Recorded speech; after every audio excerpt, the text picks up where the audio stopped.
Preston Allen was one batter away from making history for the Coastal Bend Cougars yesterday. He had a no-hitter with 2 outs in the bottom of the 9th inning, and the Apaches were able to get a hit with 2 outs, but they lost to the Coastal Bend Cougars by a score of 7-0. The Cougars 1 game away from creating history for the program as they try to win their way to Greenville, Tennessee in the NJCAA World Series. It's Dr. John Groth on the pregame show. The Apaches have been here before.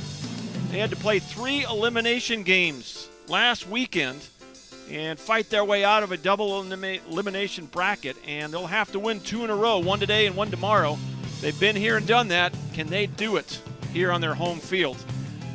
We'll have a chance to talk to all the coaches today. We talked to Coach Brian Barley, and we also talked to Coach Doug Wren and Mike Rubenthal about yesterday's gem of a game by Preston Allen. The freshman out of Sugar Land only allowed 3 base runners in a 9-inning ball game. He hit a guy, he walked a guy, and with 2 outs in the bottom of the 9th, Dalton Davis, a half-check swing blooper into right field, spoiled what would have been an historic outing for Preston Allen. It still was an amazing outing. He struck out 6 Apaches and only gave up the 1 hit in the bottom of the 9th. And, of course, Ryan Davenport, their little 2-hole second baseman, was in the middle of everything as well yesterday, going 3 for 5 with a couple of RBIs and a couple of runs scored in what was a pitcher's duel for much of that ball game. It was 1-0 going to the 4th. It was 2-0 going to the 7th. And so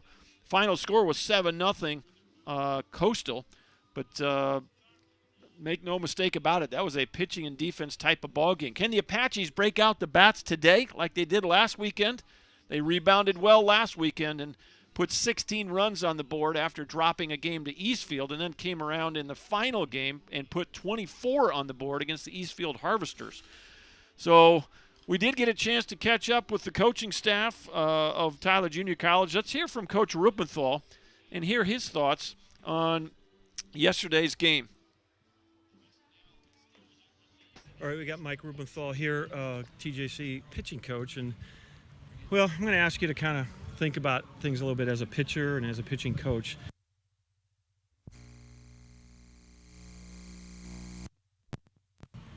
Yeah, I mean, he obviously just kind of filled up the zone. It wasn't, like, remarkable.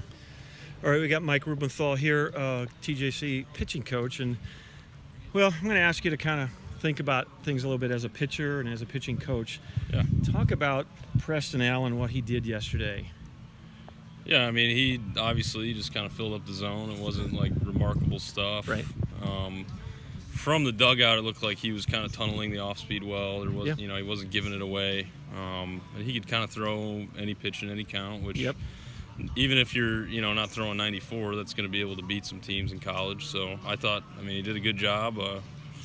We had some barrels early, and then kind of the offense laid down a little bit, kind of in the back half of that game, which I understand. We started giving up some runs. So as just a baseball coach, he commanded the zone really well. He got behind a few times, and when he did, he made nails pitches on black that were almost unhittable. And so, I don't know, just from the respect factor, I just had to step back and say, that's pretty impressive. And I know he's in a situation where had a fresh arm, hadn't pitched in a while, and he's in a big ball game, and he was able to channel what he needed to get it done against a really good team. Yeah. So anyways, all right, let's shift gears back to our staff now. Caleb gave you about what you needed, and like you said, offensively we just didn't solve a guy who was on his game. So talk about today, and you got Cooper going, and I guess all hands on deck, kind of like we talked about last week. Yeah, and that's what we've been doing probably for the last month with Zach Williams. Obviously we're not going to lose this game without putting a guy like that in there. So, so Zach's starting today. No, Zach will be out of the pen if necessary today. Cooper starts. Right. We'll let him go. And then, you'd love to have Zach to start in a potential Game 3. Right. Kind of what we were even doing in some of the later conference series. But if we need him out of the pen and we feel like he gives us the best chance to win, then that's what we'll do. So, obviously, there's no tomorrow until, we figure out what happens with this game. Well, and does it help you a little bit to have to go through a season of 3-game series to know that, okay, here we are again. Yeah. We lost the first one. We're trying to win 2 out of 3, and that everything you want is right in front of you. Yeah, I mean, we've, won back-to-back games plenty of times this year. I think the guys will be fine. We just got to come out and capture some momentum, early. And, just like I told you yesterday, I felt like they came out with a different mental attitude. Coastal did. Yeah. They were a little more on it. And, the ball just didn't bounce our way sometimes, too, yesterday. We didn't play great. Like, there were some errors, but, we probably still lose that game without the errors. Right.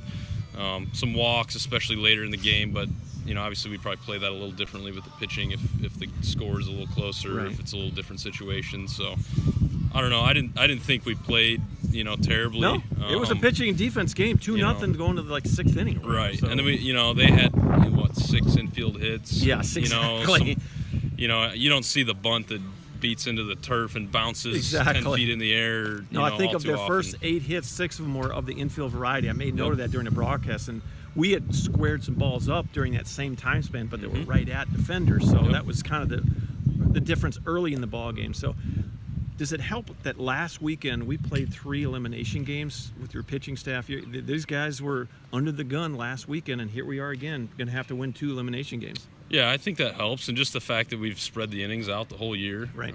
So everybody has got to be used to, at this point, they got to be used to just kind of being ready when their name's called. So I think it did help last week, kind of fight, knowing that we had our backs against the wall and kind of fighting out of that, and there was no panic. It was just playing baseball. So. Well, you win that first inning, and then you win the second one, right. and hopefully you put a nice 9 out there. Right. And tomorrow, it's everything on the line, so that's all you can hope for. You did it last week, and Mike, thanks for taking the time. Hope today goes well for the Apaches. Thank you. All right, big shout out to Coach Rupenthal and giving me a few minutes of his time as he gave his thoughts on yesterday's game.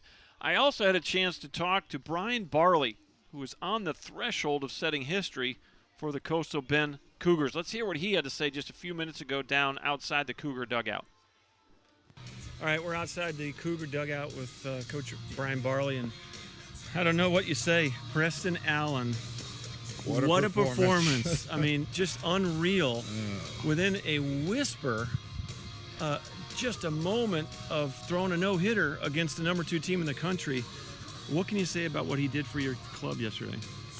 Well, obviously he's got a lot of momentum going into today for us. I can promise you that. He just, man, what do you say? I mean, guy threw lights out. Biggest performance of the year. Stepped up to the stage. Really commanded his pitch as well.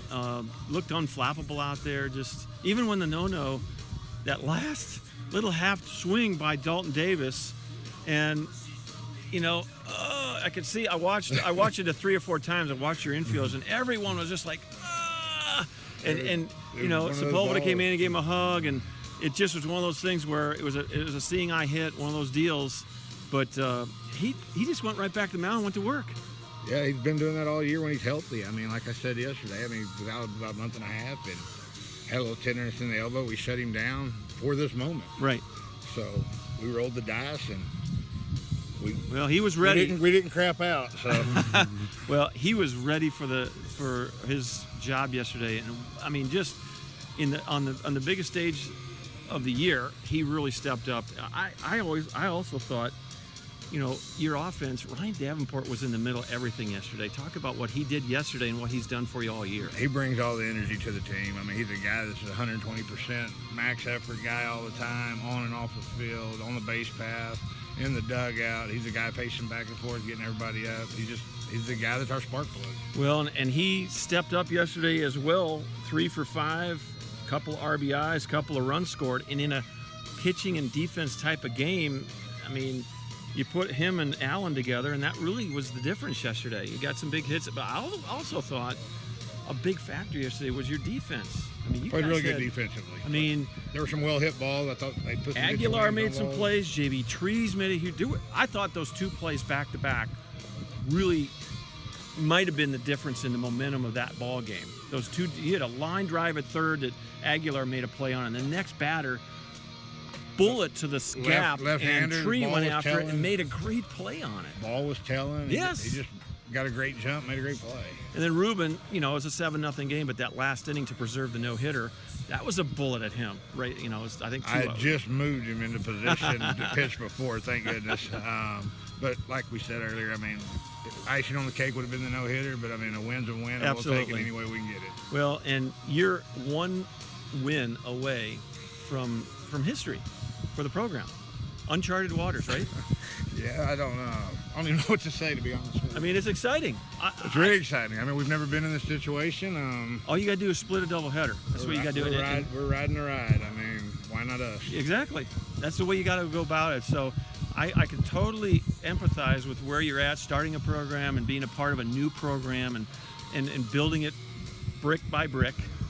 And you're on the doorstep. And so how do you repeat what happened yesterday in terms of the dynamic in the dugout, the energy? You guys had energy in here all day long.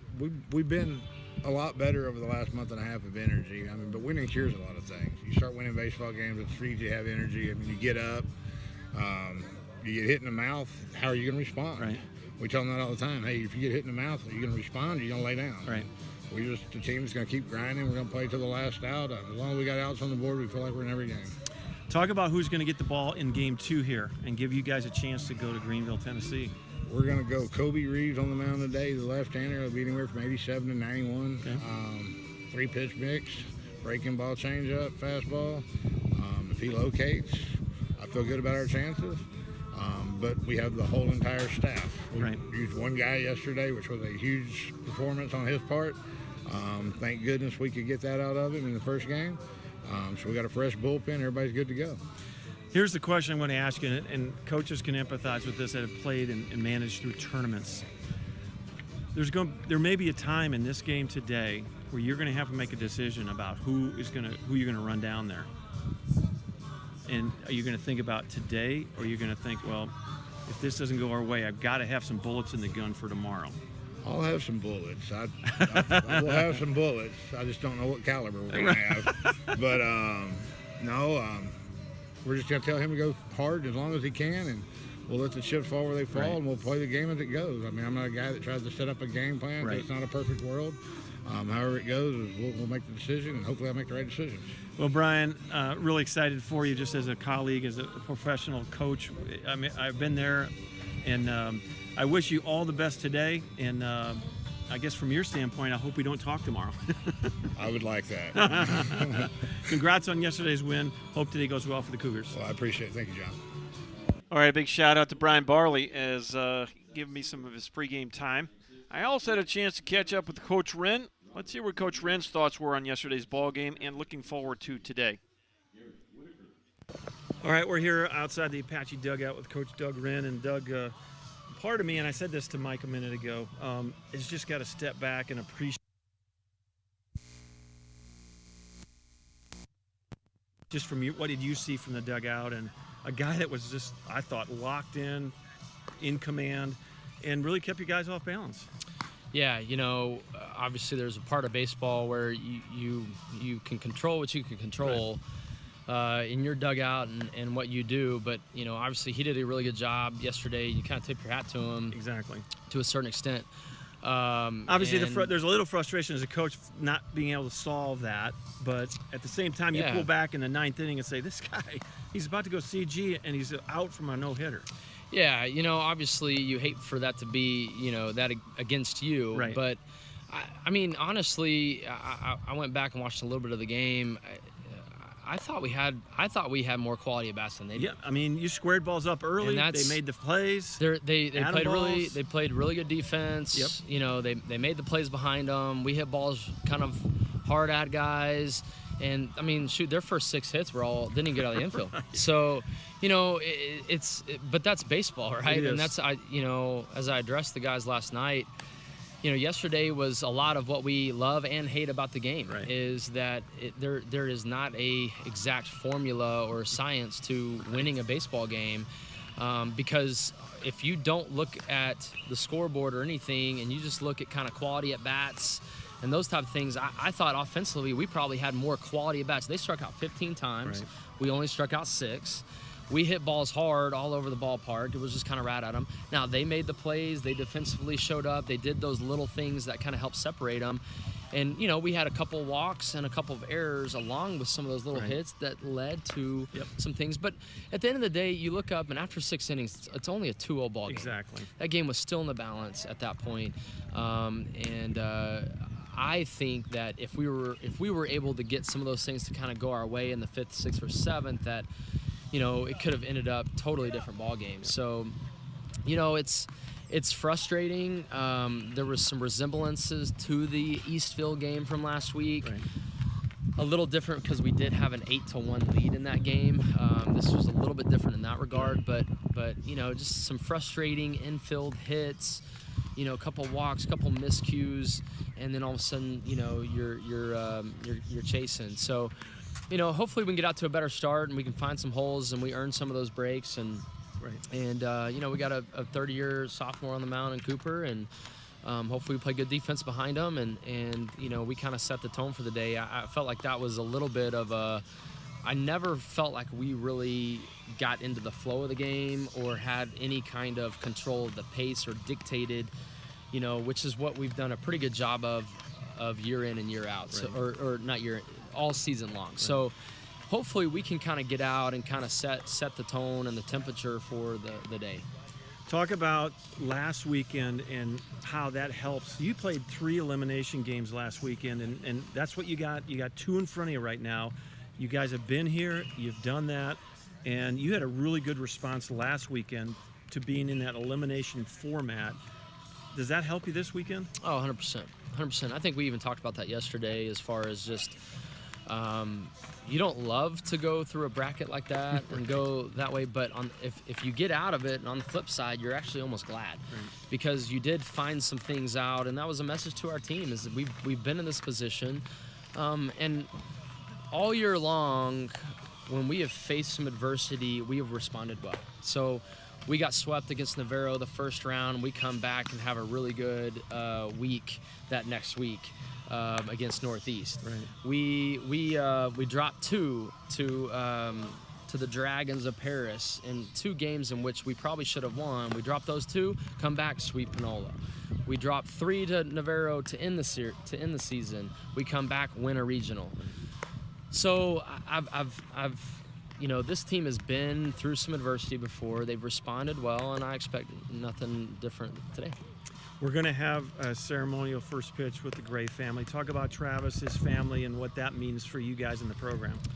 Yeah, it's a big deal, and it's something we wanted to do earlier in the year, but we just couldn't coordinate home games with our schedule and their schedule. Right. So, and we finally found a date where, you know, I think Rylan was playing a bunch of baseball, and so we finally got a Saturday off, and so we're going to have them out today and just kind of honor them and then honor, obviously, Travis. And First pitch is Apache head coach Doug Green.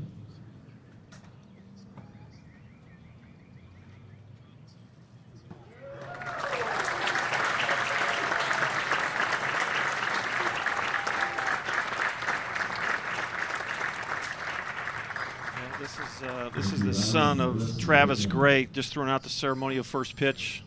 Coach ran out there giving him a brand new catcher's glove with his dad's name on it and an Apache logo on there.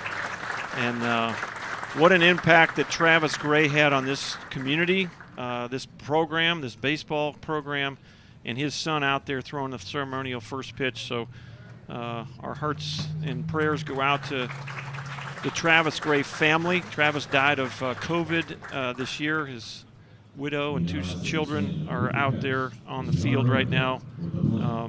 His son Ryland just threw that pitch out, and Rita and Rhea also on the field for this ceremony. Let's honor America with our anthem.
And we are moments from first pitch. The ceremonial first pitch thrown out by the son of Travis Gray, Ryland, and Coach Wren presenting him with they're giving hugs to the family down here in front of the dugout as Rita, Rhea, and Ryland out there enjoying a moment, remembering Travis Gray, the former trainer of TJC, big part of the athletic program, was a trainer at Chapel Hill, Brownsboro, and most recently Lindale, and where Rita and her two small children with Coach Wren, Eddie McGuire, Chuck Smith, a close friend, down there in front of the dugout, taking some photos and getting some video for the TV cameras. What an impact that Travis Gray had on me. He was our trainer at one point when I was coaching here, and he had a huge impact, obviously, on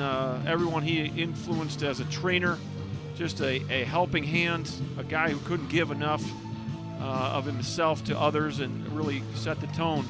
And we honor his family today with the first pitch. And what a cool gesture by Coach Wren and the athletic program, giving Ryland a custom-made catcher's glove with his dad's big T on there with the Apache logo. And, of course, Chuck down there giving hugs to Rita. And it's an emotional moment. Puts things in perspective a little bit. We're going to play a baseball game. It'll be a big game for these two clubs, but in the bigger scheme of things, there are bigger issues in life, and that's really what this program's all about. And so a proud moment for the Apache family as we stand with Rita and her family in the memory of Travis Gray. So evidently we're switching sides here as the Coast of Bend Cougars will be the home team for game number 2 here at Mike Carter Field.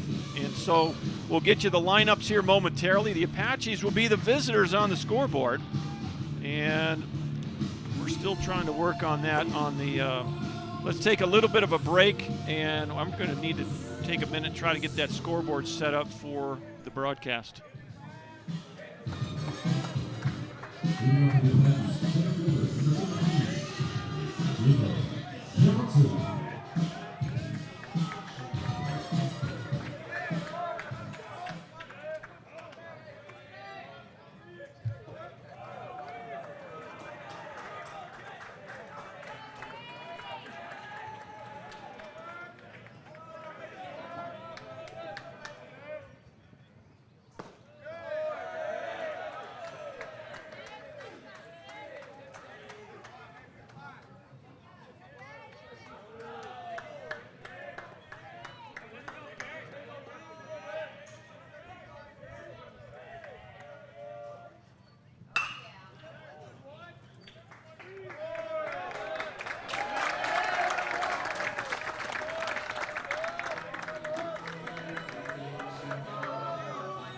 Second baseman, number 14, Dalton Davis.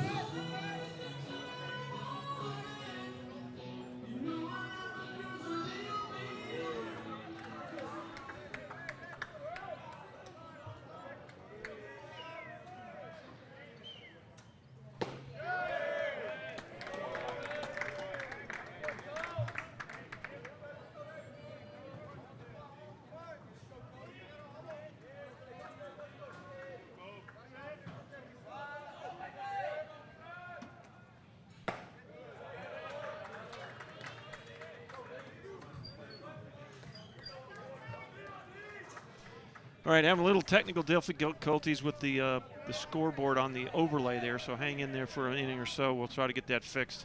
First batter was Johnson. He grounded out to second base. There's a ball up the middle. There will be no no-hitter here. Dalton Davis, he's the only Apache who's gotten a hit the last 2 games.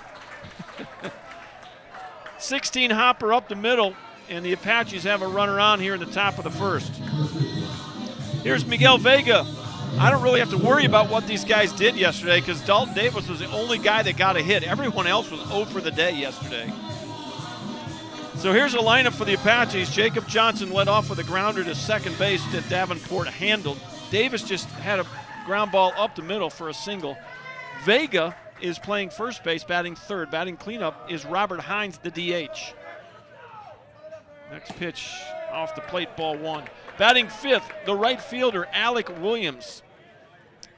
Batting 6th, the left fielder, Ty Eli. Batting 7th, the catcher, Trey Irwin. Batting 8th, the shortstop, Tyler Lindweber. And batting 9th for the Apaches, third baseman, Bryce Coveney. 1-0 pitch to Vega, fouled off. The Apaches are 35-14. They're led by 12th-year head coach Doug Wren. On the mound for the Apaches is Cooper Walls. Defensively, for the Coastal Bend Cougars, Robert Mendita in left, J.B. Trees in center, made some really nice defensive plays yesterday in center. Zach Seacrest in right field.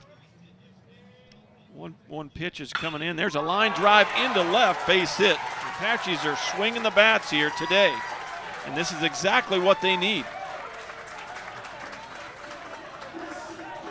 So 2 on and 1 out for Robert Hines.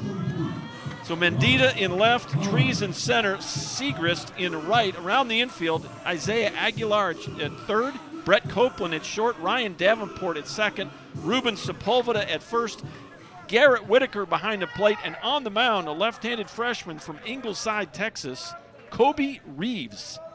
Reeves 6'2", left-hander, 3-4 on the year with a 4.36 ERA. His 12th appearance of the season for the Cougars, 43 1/3 innings, 28 strikeouts, and 44 walks. First pitch misses, ball 1 to Robert Hines, the cleanup hitter, the designated hitter for the Apaches. The Apaches wearing their black tops today with the white pants, got the black stripes down the side. Got the white batting helmets today with the black ball caps and the white bill with the Apache logo on the front. The Cougars wearing their pinstripes today as the home team. Got the CBC on the left chest. Kind of a New York Yankee look with the navy blue ball caps, blue socks. 2-0 to Robert Hines. Davis and Vega on the bases. Boy, you might think about stealing some bags right here with the lefty on the mound. Dalton Davis leading the club in steals. Here's the pitch. Ground ball up the middle. This could be 2. You step on the bag, you throw to first, double play. Hines hit that ball right over the bag. Davenport stepped on the bag, threw to first. 4-3, and the inning is over. Runs on 2 hits.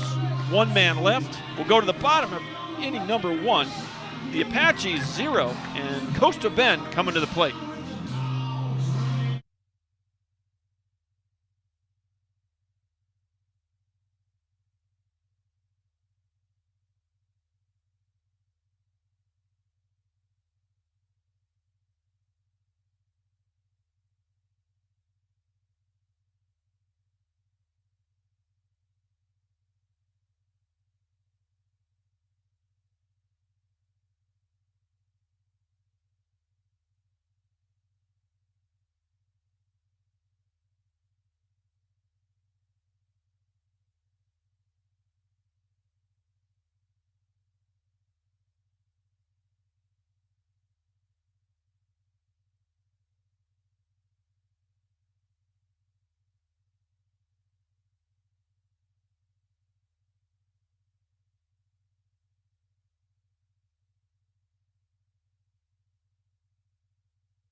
Welcome back to Mike Carter Field. Dr. John Groth with you. Coastal Bend is the home team. A little surprise on my part here.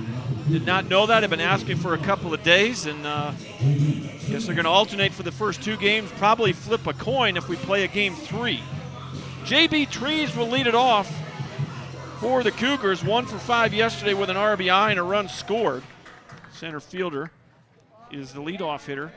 Exact same lineup for Coastal Bend today as it was yesterday. We'll walk through it here in a minute. J.B. Trees going to lead off in center. Ryan Davenport batting second at second base. The first baseman is Ruben Sepulveda. He'll bat third. Cleanup hitter is Eric Martinez. He'll be the DH. First pitch in there for a strike. It's 0-1. Batting fifth, the right fielder Zach Segrist.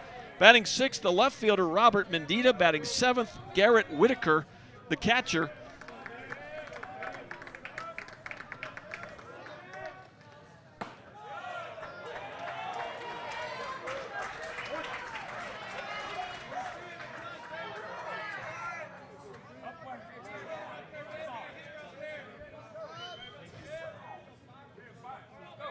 No balls and 2 strikes to Trees. The pitch. Check swing. Thought he might have went. No go, says the first base umpire.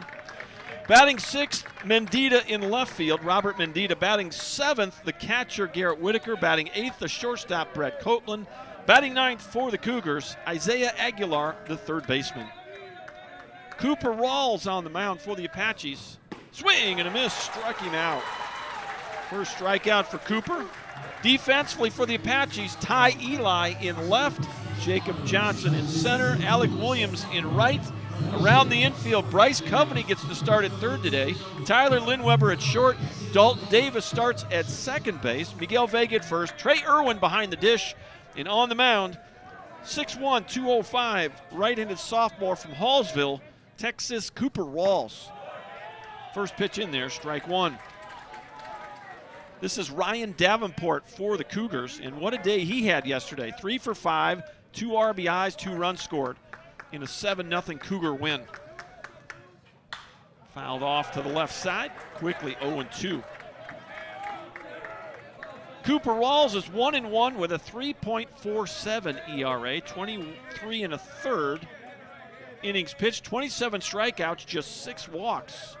His 9th appearance of the year, his 7th start this season. Ground ball to Lindweber at short, catches, throws, got him.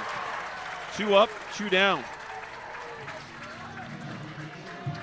Well, the Apaches got a couple of hits in their half of the first. A double play erased the runners. The Cougars have gone in order here so far. This is Ruben Sepulveda. Sepulveda 1 for 5 yesterday. He had an RBI in the first inning. He'll step in for the first time against Cooper Rawls. Should get that scoreboard going now, and we're in the bottom of the first inning. First pitch is in there, strike one. Cooper Rawls is pumping strikes in.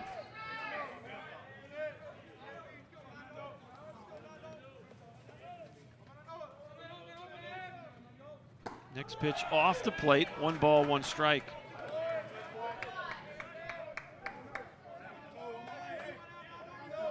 Still scoreless here, bottom of the first inning. The Cougars are the home team here in Game 2 of this regional, or this District C championship, I should say, excuse me. That pitch is in there, and Rawls ahead again. He's been ahead of all 3 of the hitters. It's 1 ball, 2 strikes.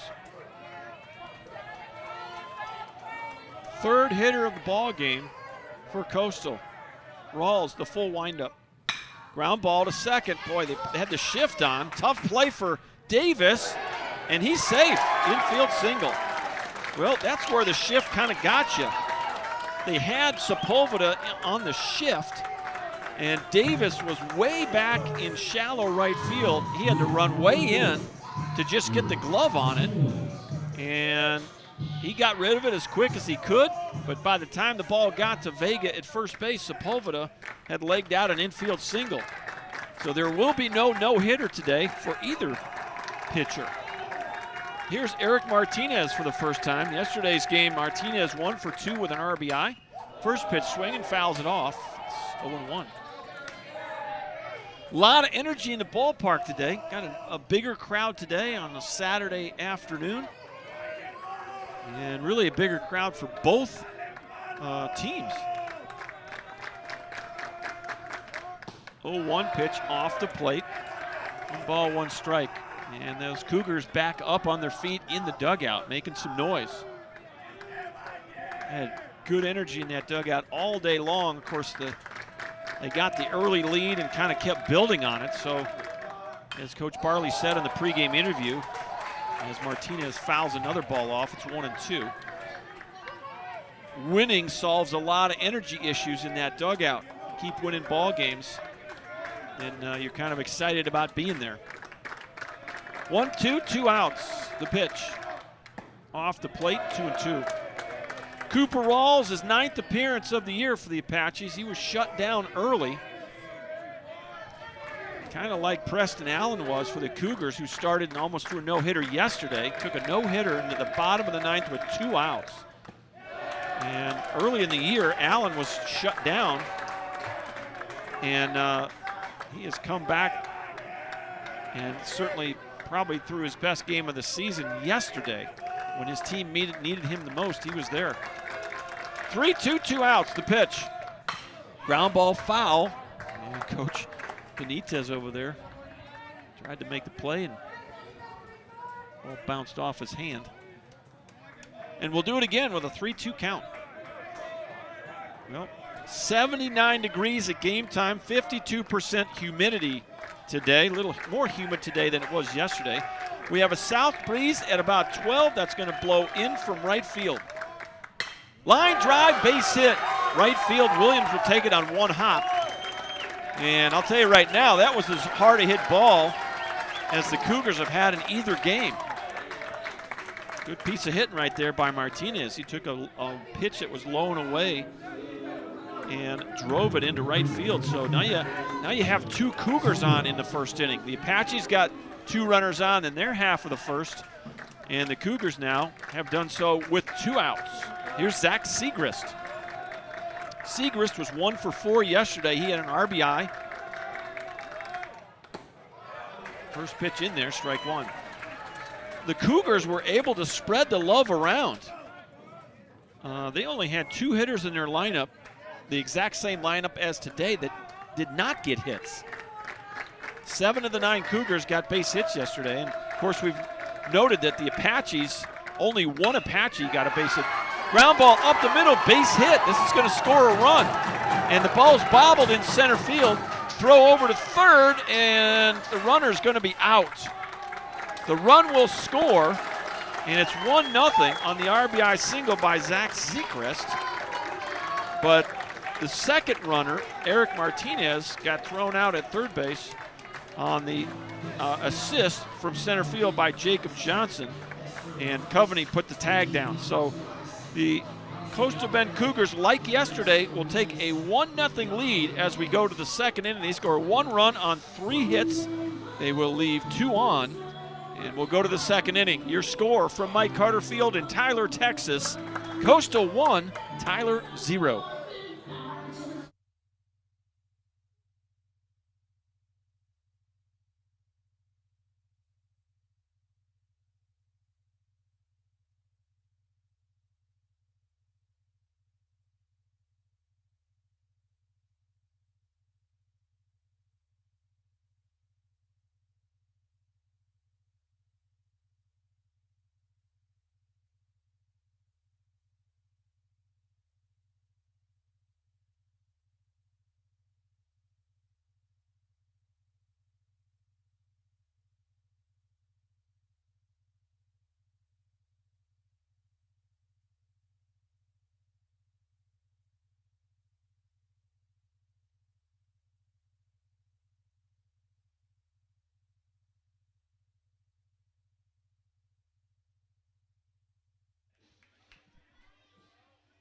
Five, 6, and 7 for the Apaches. Alec Williams, Ty Eli, Trey Irwin scheduled to hit for the team in black today. Black tops, got the white helmets going. Bat.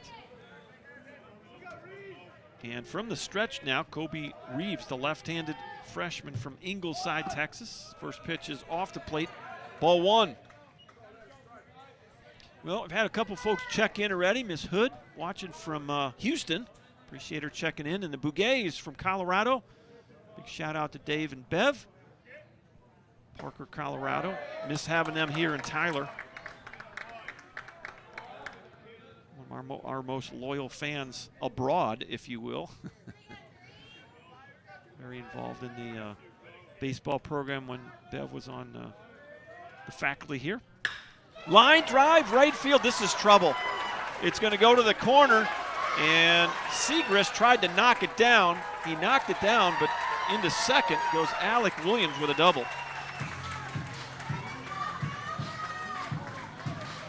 Well, the Apaches already have 3 hits, and that's 2 more than they had in the whole game yesterday. They had 1 hit in the bottom of the 9th with 2 outs, and they have come out swinging here, but they find themselves behind 1-0. Double play ended the first inning, and here's Ty Eli. Eli in yesterday's ball game, a couple of ground balls and a line drive to right. He did hit that ball on the nose yesterday, but he was 0 for 3. Everyone in the Apache lineup 0 for the day except for Dalton Davis, who was 1 for 4. A 1-hit shutout, complete game win for Preston Allen, the freshman from Sugar Land, and giving his club, the Coastal Bend Cougars, a 1-0 lead in this series. They win today, they are going to be on to the World Series for the very first time. The 1-0 pitch off the plate. And make no mistake about it, on paper, the number 2 ranked Apaches, you had to believe they were the favorites coming into this weekend. 35-14 on the year. They finished 19-10 in a very competitive Division I conference. Almost won it. And the Cougars played in just as competitive a conference in the South Zone in Texas with San Jac and Blinn, Alvin and Wharton and the likes down there. They finished 25-28 and 11-19, so they had a great year as well, but at least on paper, everything was pointing towards Tyler as the favorites going into this weekend. And on top of that, they're hosting in their home ballpark. So to have the kind of outing that Coach Barley got from Preston Allen yesterday was huge for the Cougars, and they are right now 8 innings away from Greenville, Tennessee in a spot in the World Series. Ball 4. Eli just drew the walk. First walk of the game for Kobe Reeves. Here's Trey Irwin. Yesterday's ball game, Trey Irwin. Now let's just see about this. He got 1 at bat and struck out swinging in the 8th inning. Luke Johnson got the nod behind the dish yesterday to start the ball game. Irwin did not get a plate appearance until the 8th inning. So he's 0 for 1 in the series. 2 on, no one out. Might think about laying one down here, and Sepulveda creeping in at first, thinking the same thing. The pitch. Did not show bunt, ball 1. The other thing he might do here is square around and just take a strike here, as Reeves just walked Eli. And if you look at the numbers here, Kobe Reeves in 43 1/3 innings has 44 walks. He's walking 1 an inning. Just 28 strikeouts for the freshman from Ingleside, Texas. Off the plate. Command is an issue here. And now you're going to get a quick visit from Coach Benitez. Try to settle down the left-hander. And when I look at the numbers for Kobe Reeves here, he's not a strikeout pitcher, 28 punch-outs in 43 1/3 innings, and he struggles with his command at times.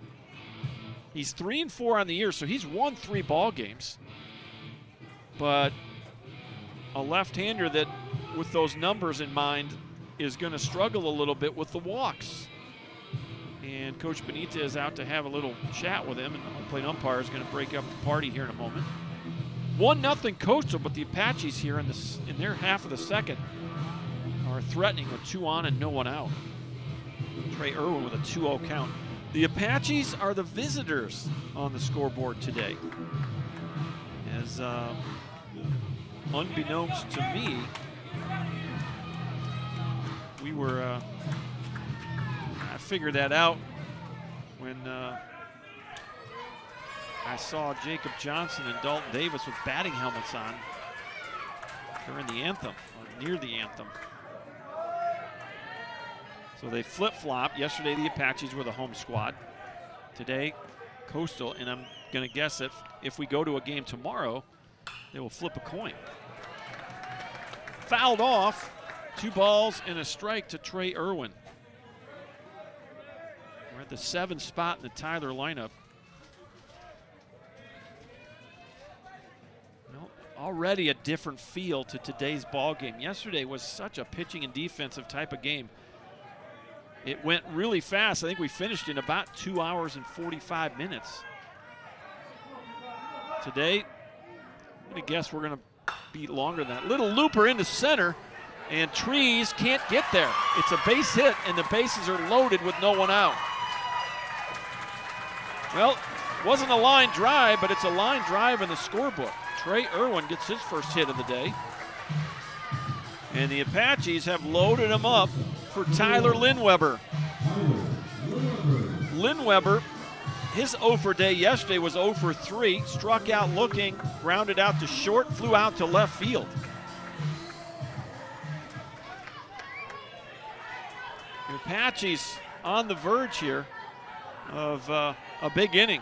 Bases loaded, no one out. Kobe Reeves on the mound. Ball 1. And now you got energy coming out of the Apache dugout. Apaches were able to complete the task last weekend in winning 3 elimination games. And they did so in 2 of those 3 in very convincing fashion. They beat North Arkansas 16-0, and that will be all for Kobe Reeves. A quick hook here by Brian Barley. And we'll let you know who the new pitcher is when we return. Kobe Reeves' day is now done. Back in just a minute.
All right, we have a new pitcher for the Cougars.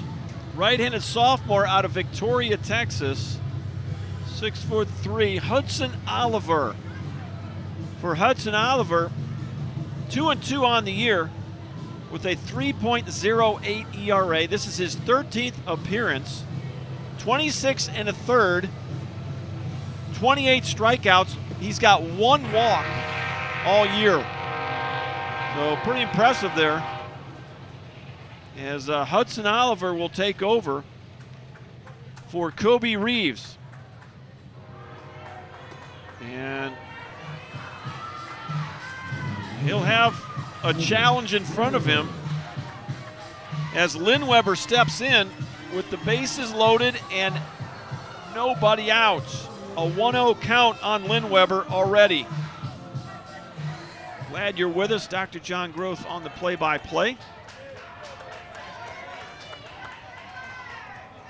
Coastal leads this game 1-0. The Apaches threatening here in the top of the second. Keep saying this all day, but the Apaches are the visitors on the scoreboard. So we're in the top of the second. First pitch, next pitch, actually, is high. It's 2 balls and no strikes. Well, Brian Barley saw something he did not like, and he had a quick hook with Kobe Reeves. Trying to limit the damage here. It's 3-0, Mr. Umpire just said, so.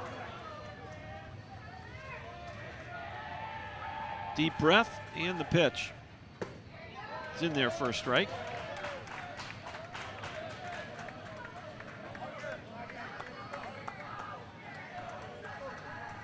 (3-1). Huh?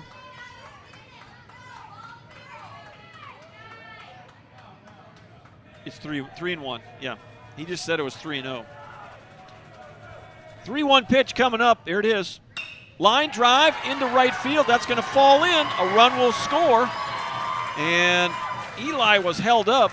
It's 1-1. Ty Eli could tell that was going to fall in, and he took off. Williams had to hold up. The angle was a little different. It's an RBI single for Lynn Weber. 3 hits in the inning, and the Apaches have tied it. Here's Bryce Coveney for the first time. And Bryce Coveney had 1 at bat yesterday. He popped up to second base. He was 0 for 1. He came in for Cole Lightfoot and actually was pinch hit for in the 9th by Daniel Young. So 1 at bat yesterday, 0 for 1. Bases still loaded, still no one out. We're at the 9 spot for the Apaches. Hudson Oliver had come into the ball game with the bases loaded and no one out. Not an easy situation.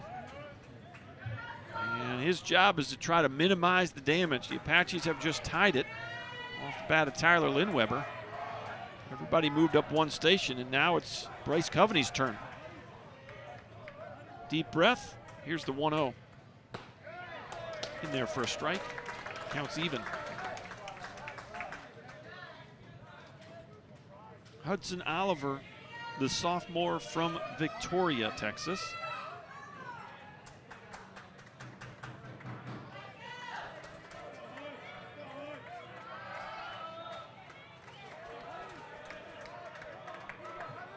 This is his 13th appearance of the year. Just a hair high. And boy, Garrett Whitaker not happy with the call. Would not make eye contact with Mr. Umpire as he walked back after tossing that ball to Hudson Oliver. So Oliver, his 13th appearance of the year. We've got a couple of guys with 14 appearances. He'll tie now with Meredith with 13. So 2 balls and a strike, the pitch. And that hit him off the arm of Coveney, and that'll be a run. Coveney gets an RBI and a hit batter. Everybody else moves up a spot, and it's 2-0 or 2-1 Apaches. Now you got the top of the lineup with the bases loaded. When the Apaches right here need to maximize this inning. You got Johnson and Dalton Davis and Vega and Hines coming to the plate with the bases loaded, nobody out. Hudson Oliver inherited a bases loaded scenario. He's given up a single and he just hit a batter. He's probably still getting loose out there. First pitch off the plate, ball 1. Well, the Apaches, as we noted last week, fell into the losers bracket after losing 10-8 to Eastfield. And they put up 16 runs against North Arkansas in the losers bracket game, and then in the first championship round, as Johnson takes a strike, counts even. They beat Eastfield 9-5 in the first championship game, and then in the IF game, it was 24-1. So in that tournament last weekend, Tyler scored 6, 8, 16, 9, and 24. So they're used to scoring some runs. They had to win last weekend 3 elimination ball games, and they're going to have to win 2 this weekend. And that first one is right now.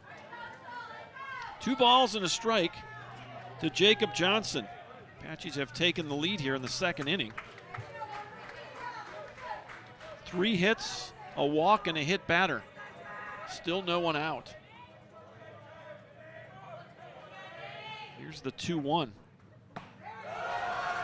Johnson, good discipline there, holds off. It's 3-1. Well, there's a couple ways to look at this right here. Jacob Johnson could be frothing at the mouth to try to put his swing on the next pitch. Or he could take ball 4 and it'd be another run. We'll see how juicy a pitch he gets here. Got to come in there though. 3-1. In there for a strike. Johnson takes it. And it's a full count. Nobody out. You're not going to move runners here. Jacob Johnson a chance to extend a 2-1 Tyler lead. Oliver from the stretch, deep breath, the 3-2. Ball 4.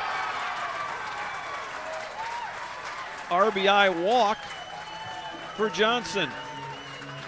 First walk for Oliver, the second walk for Coastal pitching. And you got to feel a little bit for Hudson Oliver as he came in here. Really tough scenario, bases loaded, no one out. And now you're going to have to navigate through the meat of the Tyler lineup. Boy, what an opportunity here early in this ball game for this Apache squad. Johnson, a good disciplined approach at the plate, drew the walk, and now it's Dalton Davis. He got a solid single, about a 4-5 hopper up the middle his first time up. He's 1 for 1. First pitch in there for a strike. It's 0-1. Breaking pitch to Dalton. 3-1 Apaches, top of the second inning. Coastal Bend won yesterday 7-0 in a near no-hitter by Preston Allen. 0-1. This is high. 1 ball, 1 strike. Well, they already have a right-hander going in the bullpen. So we talked on the pregame to Coach Barley about this very choice that he's got to make here. How deep do you want to go in trying to save this win? It's certainly still a very manageable game at 3-1. And there's a good breaking ball called a strike.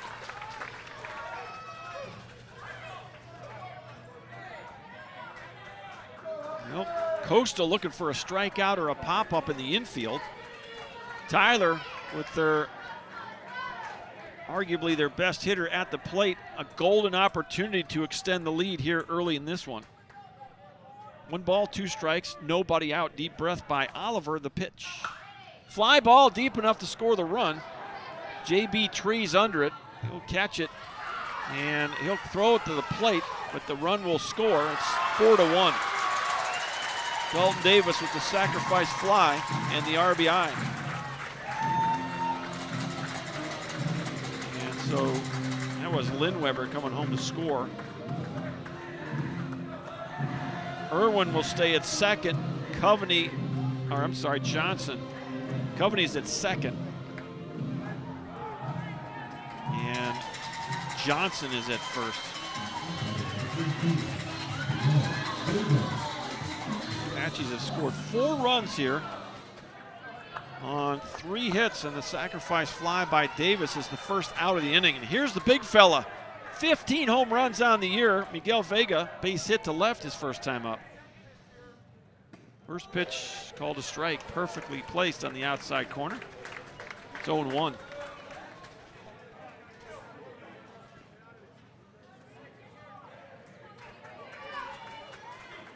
Miguel Vega, 364 average, 15 home runs, 56 RBIs. The 0-1. Line drive, center field. Trees will not get it. It's going to one-hop the wall. 1 run is in. The second run will be held, and Vega slides safely into second with an RBI double. And everything going the Apaches' way here in inning number 2. As Miguel Vega, his second hit of the ball game, scores Coveney. Johnson holds at third base. RBI number 57 for the big fella. And now it's Robert Hines, the 9th batter of the inning. The Apaches did not come close to having an inning like this yesterday. And here comes Coach Barley. This might be all for Hudson Oliver. These are the tough decisions you got to make in a format like you have here. You got another day in front of you if this one gets out of hand, and he is going to take the ball from Oliver. We'll have a new arm. We'll let you know who it is in just a minute. 5-1 Apaches here in the top of the second.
All right, the new pitcher's Isaiah Rodriguez. He finally turned around and let us know what number he was. Just figured that out, so we'll give you his numbers here momentarily. First pitch off the plate, ball 1 to Robert Hines. Third pitcher of the ball game, and we're just 1 out in the second inning. So the new pitcher, Isaiah Rodriguez. Next pitch off the plate. And again, second and third, you got a base open here. Rodriguez was the lone pitcher yesterday that warmed up in the bullpen. Preston Allen threw the near no-hitter. Gave up a hit in the bottom of the 9th with 2 outs yesterday, so there was no need for bullpen yesterday. But this guy was the one that was getting loose at the very end, just in case. 2 balls and a strike now to Robert Hines. Ground ball right side. Davenport nowhere to go but first, and another run is in. It's 6-1. Hines gets a ground ball out, and he'll get an RBI. Fielder's choice will score Jacob Johnson. Vega to third base with 2 outs. And here's Alec Williams for the second time. He opened up this inning with a double to right field. He'll get his second crack of the inning against the new pitcher, Isaiah Rodriguez. First pitch in there, strike 1. Rodriguez, a 5'10 freshman out of Corpus Christi, Toluca Midway High School.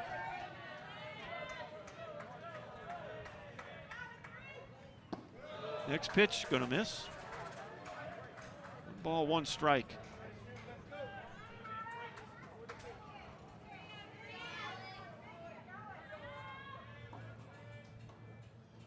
Next pitch, ground ball. This is going to be Sepulveda at first. He'll flip it over, and covering is Rodriguez for the final out. So Williams 4-3 if you're scoring at the house, but the Apaches, 6-run second inning. They bring 10 batters to the plate, and they get 1, 2, 3, 4. 4 hits in the inning. 6 runs on 4 hits. They leave 1 on. And your new scorer as we go to the bottom of the second inning, it's Tyler 6 and Coastal 1.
First pitch swing and you fouled it off. This is Robert Mendita for the first time against Cooper Rawls. Mendita yesterday 1 for 4 with a run scored.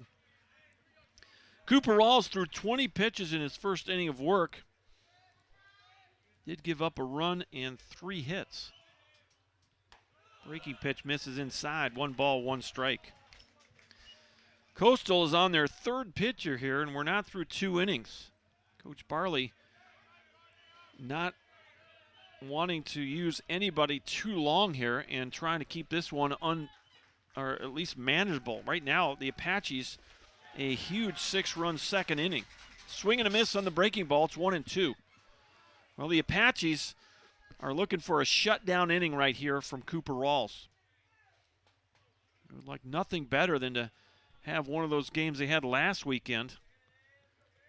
16-0, 24-1. Couple of the games in last weekend's 5-ball game they worked their way through the losers bracket in impressive fashion. And yesterday, Preston Allen able to shut this offense down. Ground ball to short. Lindweber, tough play here on the run. Got him. Boy, there's some good defense out of your shortstop. Tyler Lindweber, who made an error yesterday that actually opened the door for a 2-run 7th inning. That was not an easy play, and he made it. 1 up and 1 down here in the second inning. Here's Garrett Whitaker, the catcher Garrett Whitaker was one of only 2 batters yesterday in this lineup that was 0 for. He was 0 for 4. He did score a run. Walked in the 9th inning as the Cougars scored 2 runs in the 9th yesterday to extend what was a 5-0 lead to 7-0. And, of course, Preston Allen didn't need but 1 run as he throws a complete game shutout, 1 hitter. I don't know if I've ever called a game where the no-hitter was lost with 2 outs in the bottom of the 9th. Nice crowd at the ballpark today. The clouds are going to keep things kind of comfortable. 1 ball, 1 strike, and it's in there for a strike. It's 1-2. 7th spot in the Coastal lineup. The 8th hitter, Brett Copeland, waits on deck. Cooper Rawls, the right-handed sophomore from Hallsville. Full windup off the plate.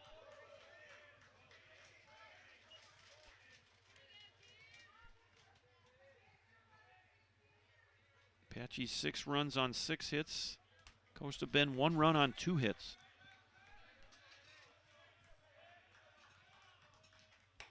Check swing and did not go. Ball was off the plate. I didn't think he went.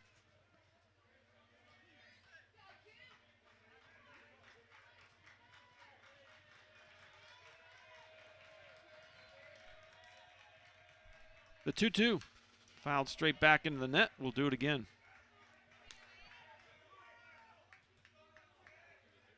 Apache defense. Eli in left, Johnson in center, Alec Williams in right. Around the infield, Coveney, Lynn Weber, Dalton Davis, Miguel Vega. Trey Irwin behind the plate. Just off the plate, and there's the first walk of the day for Cooper Rawls, excuse me. So a 1-out walk will bring up Brett Copeland. Copeland was the other Cougar that did not get a hit yesterday. He was 0 for 5. And it was a rough day at the yard for Copeland. 0 for 5, 4 strikeouts, and a fly ball to center. First pitch in there, strike 1.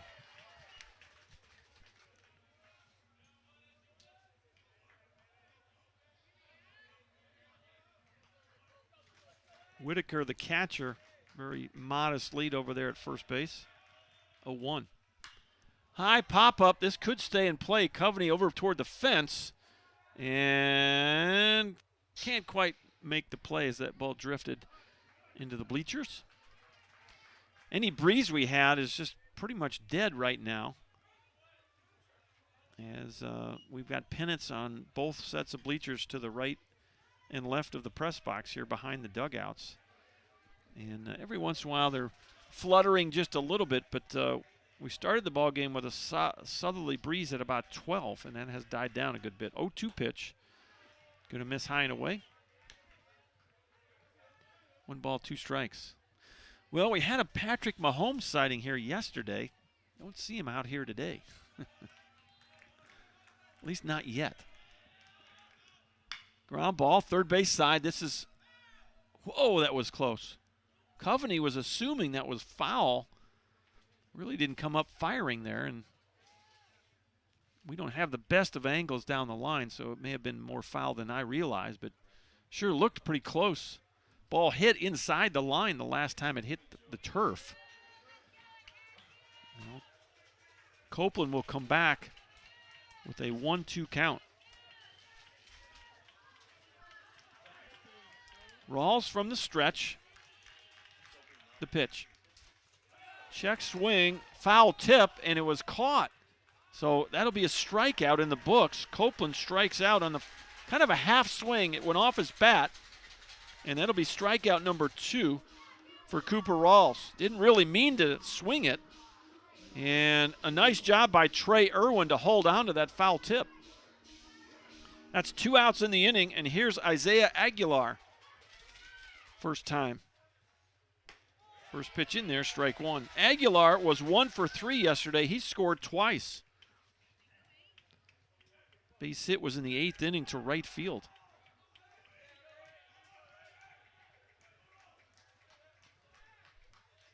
0-1.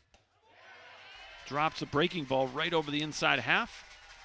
0-2. Well, the Apaches smell a shutdown inning here.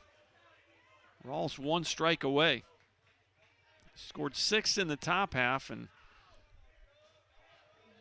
Rawls and the Apaches would love a 0 on the board. Here's the pitch. High chopper to third. Coveney, this is fair. Throws it across, and a close play, and Vega, nice pick over there for the final out. 5-3 if you're scoring at the house. The Apaches, or the Cougars, no runs on no hits. They leave a guy on. A 0 on the board. We'll head to the third inning. Your score, Tyler 6, Coastal 1.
Welcome back to Mike Carter Field. Dr. John Groth with you. Top of the third inning, the Apaches are the visitors here in game 2. Coach Trahan and Coach Jacoby Bogue, third base and first base coaches, have gone back to the short sleeve pullover today. They unied up yesterday, but about the 6th inning, they said I didn't catch it till the 9th, but they told me I was kind of getting on them a little bit before the game today, and they said, yeah, we flipped it over, tried to get the little juju going with that no-hitter. And Apaches finally got a base hit with 2 outs in the bottom of the 9th, but they're going with the short sleeve pullover all day today. First pitch is in there, strike 1 to Ty Eli.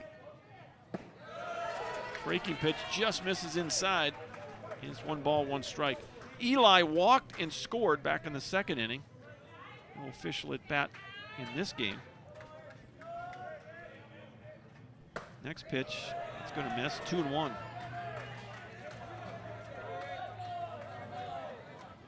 On the year, Eli 184.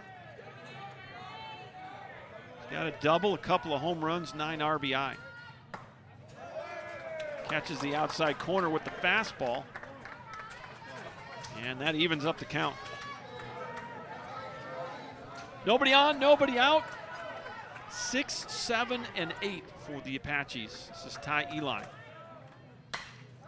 Lazy fly ball to center field. JB Trees coming in, and now it's actually going to be the shortstop, Brett Copeland. He went way out there. Made the catch.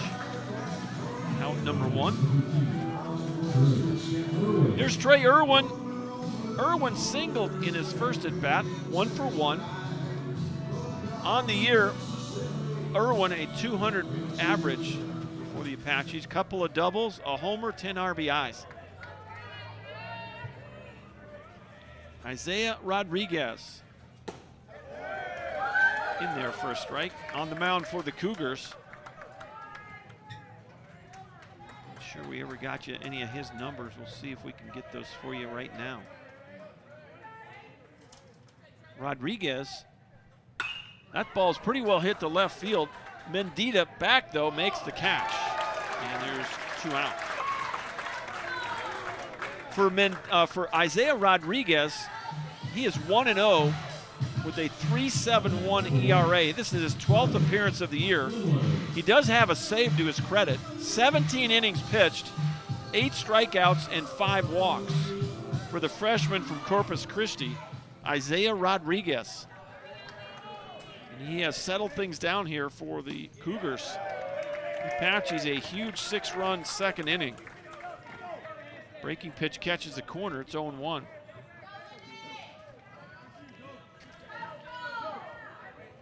the Apaches had an 8-1 lead on Eastfield in that winners bracket game that they ended up losing 10-8. They full well they need to keep the pedal to the metal here. 1 ball, 1 strike to Tyler Lindweber. RBI single his first time up. Ground ball to short. This is Copeland. Catches, throws, got him. 3 up and 3 down. It's a very quick 3rd inning for Isaiah Rodriguez and the Cougars, and that's just what they needed to try to get back into this ball game. We'll go to the bottom half of inning number 3. Our score remains the Apaches 6 and the Cougars 1.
Bottom of inning number 3, top of the lineup for the Cougars. J.B. Trees will lead it off. Struck out swinging his first time up. Trees coming into today 278. First pitch misses, ball 1. 278 batting average, 8 doubles, 2 triples, a homer, 20 RBIs. Leads the club with 15 stolen bases. In there for a strike, it's 1-1. Cooper Rawls now 41 pitches as we work here in the 3rd inning.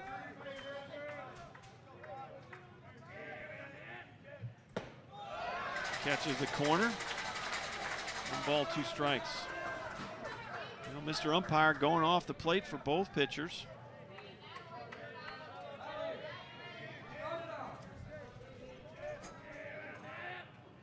One-two pitch drilled up the middle. That's a mistake by Cooper Rawls right there.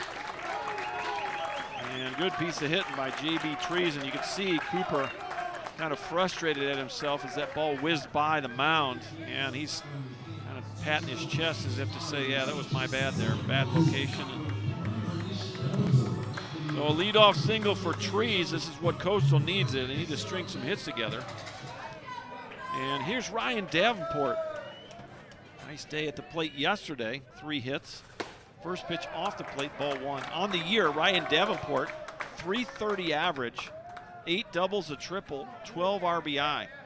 And you heard Coach Barley talk about this young man on the pregame interview. Davenport's the guy that brings the energy here to this squad. He's number 2 batter in the lineup, second baseman. He said he's on and off the field, in the dugout, on the bases, just makes things happen. Next pitch, fouled off into the net.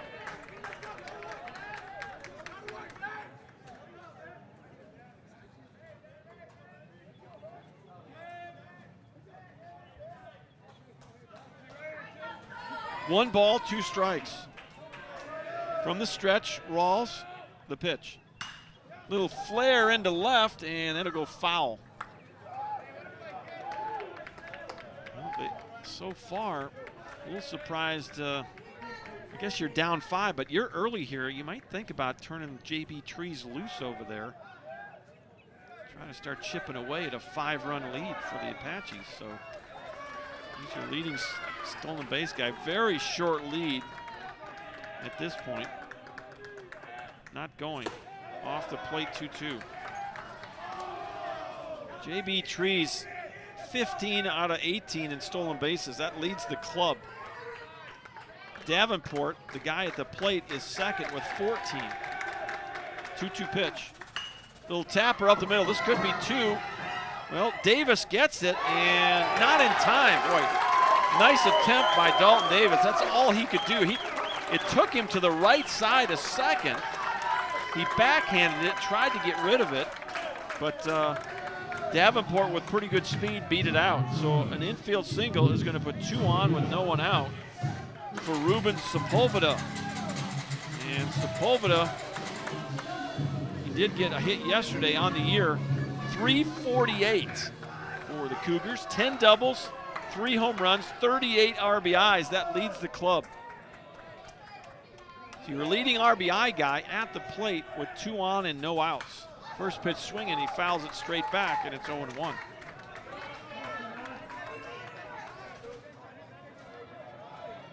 Back-to-back singles here in the bottom of the third, and the Cougars trying to climb back into this one. They trail it 6-1. 1 pitch, good block by Irwin there. 1 ball and 1 strike. The Cougars, if they can find a way to win today, would advance to the NJCAA World Series for the very first time.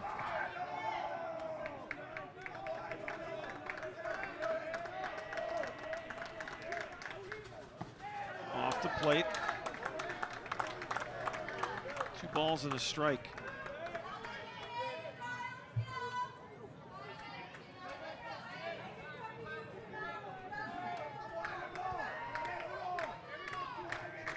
Trees at second, Davenport at first, Sepulveda in the box.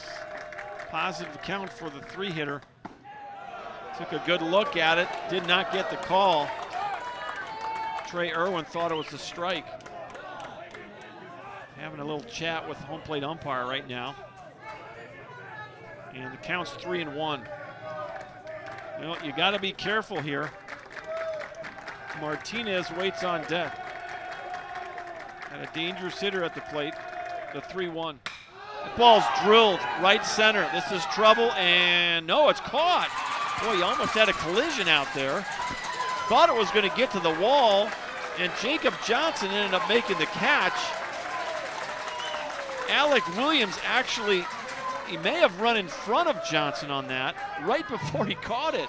I don't know if he went in front or behind, but they almost collided. That could have been disastrous in many ways for the Apaches, but as it ends up, it's a nice catch for Johnson. Trees tags and goes to third, so you got runners in the corners now with 1 out. And you might see Davenport think about getting a second here. Pretty good lead. Check swing, thought he might have gone. And Mr. Umpire says no go. That was one of those check swings. I think if you have replay, it's a swing. He did a good job of pulling it back quickly, but it sure looked like he might have gone. 1-0 pitch. There goes the runner, swing through it, and it's 1-1. So there was the stolen base for Davenport, the freshman out of Dripping Springs. Davenport steals his 15th bag of the year, tying him with JB Trees, who's on third base right now. So you get good speed on the bases. The 1-1 pitch, swing and a miss. Good breaking pitch. And Rawls ahead now, 1-2. Well, this is starting to feel like playoff baseball here. Got good energy at the ballpark today and kind of resembles last weekend. The 1-2. Strike 3 called. Perfect pitch by Cooper Rawls. He gets his 3rd strikeout. And boy, you'd love to get out of this with nothing. You're 1 out from doing it. Here's Zach Segrist. Single to center his first time up. Segrist had a hit yesterday.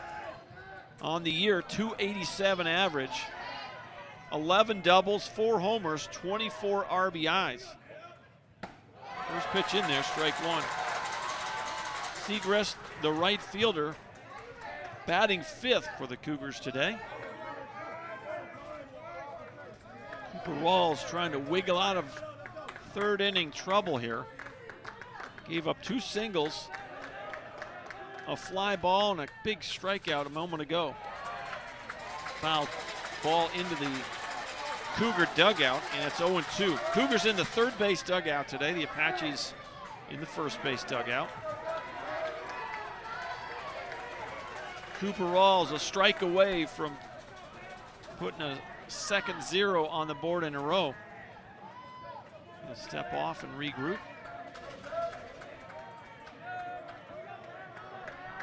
Here's the 0-2.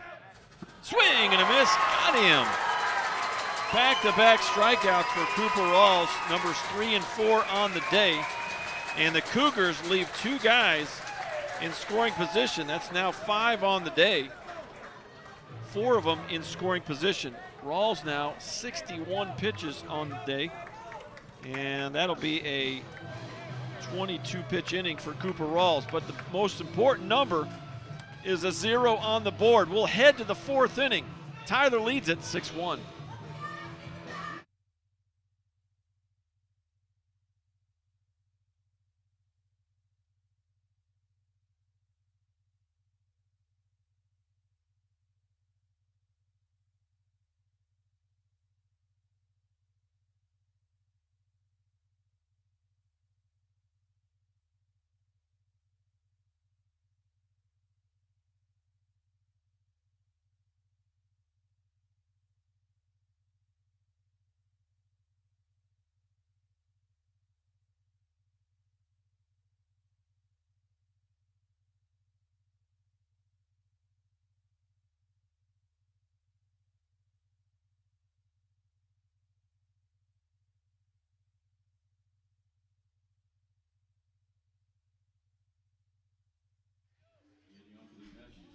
Top of the 4th inning, Bryce Coveney to lead it off for Tyler. 9-1-2. Coveney, Jacob Johnson, and Dalton Davis. And you can sense the urgency in the fans for the Apaches. They are got something to cheer for today. First pitch in there, strike one. That's Isaiah Rodriguez, pitch number 18 for Rodriguez. Well, yesterday, Preston Allen put a muzzle on everybody here in the ballpark as he had a no-hitter with 2 outs in the 9th. So there wasn't a whole lot to cheer about yesterday for these fans, but the Apaches have come out swinging the sticks in the 2nd inning. They scored 6 runs, and they would love to add to that here. 1 ball, 1 strike to Bryce Coveney. Got hit by a pitch his first time up. In there for a strike. 1-2.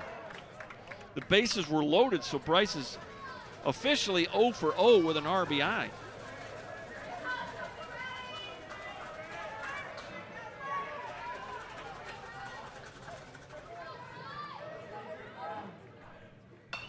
Boy, got fisted, and Coach Bogue made an error. Got to make the play there, Coach. Hopped off the net in front of the dugout and bounced over to first base coach Jacoby Bogue.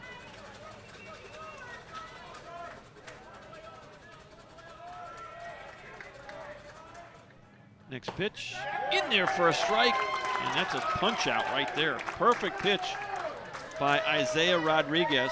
That'll be his first strikeout, and that's the first strikeout of the day for the Apaches. So 1 up and 1 down, and now it's Jacob Johnson for the 3rd time. 0 for 1, he grounded out to second and walked with the bases loaded. Got an RBI and a run scored. Way inside, ball 1.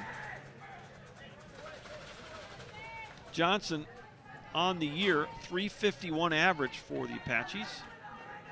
18 doubles, is second by 1 to Dalton Davis. 4 homers, 43 RBIs off the end of the bat. That's going to go over toward the Cougar dugout. 325 down the lines, 361 in the gaps, 370 straight away. An 18-foot high wall all the way around the ballpark. Plays deeper than those numbers. The wind actually blowing in a little bit from right this afternoon. Kind of a partly cloudy day. We've got a thicker cloud deck than I thought we were going to have, so we're not going to probably see a whole lot of sun today, but very comfortable 79 degrees at game time.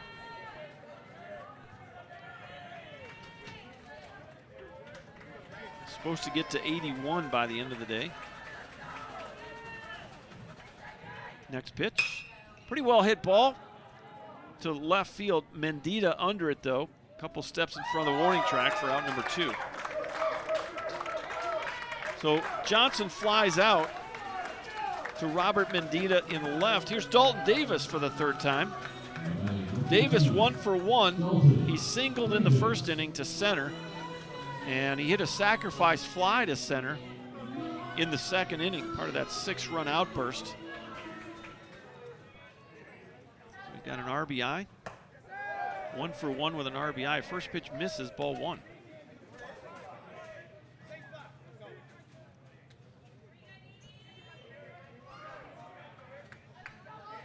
Isaiah Rodriguez. Ball missed, 2-0. Trying to get the Apaches in order here in the 4th inning.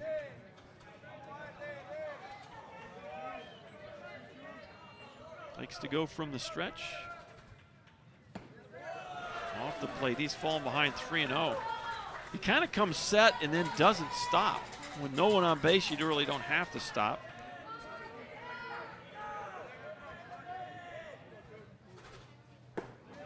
That's in there for a strike.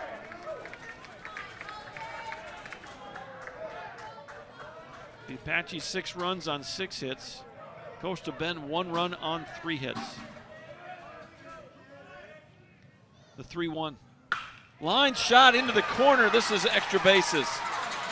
Davis around first. He'll get to second with a stand-up double. Uh-oh. Davis is grabbing his right hamstring. And was that a joke?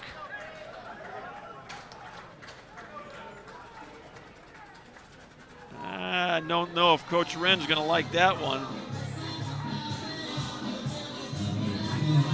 He was joking. I have never seen that before. He had my heart skip a beat up here. Dalton Davis limped into second, grabbing his right hamstring, and then pointed in with a big old smile on his face. A 2-out double. Well, I guess you got to have a little fun, don't you? Boy, I'd been having a heart attack if I'm coaching in that dugout.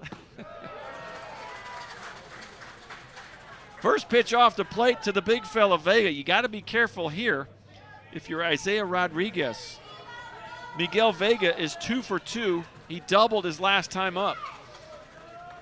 Got an RBI on the day. Big swing and a miss. Ball 1 strike. Vega comes into the game 364. Got his 57th RBI of the year last at bat. Off the plate, 2-1. With the base open, no reason to challenge Vega here. I would much rather pitch to Robert Hines than try to navigate this at bat. I might just put him on. Well, he's gotten up under the hands twice here, so they're going to try to pitch to Vega. And now you've evened the count. 2 outs. Davis at second after the 2-out double.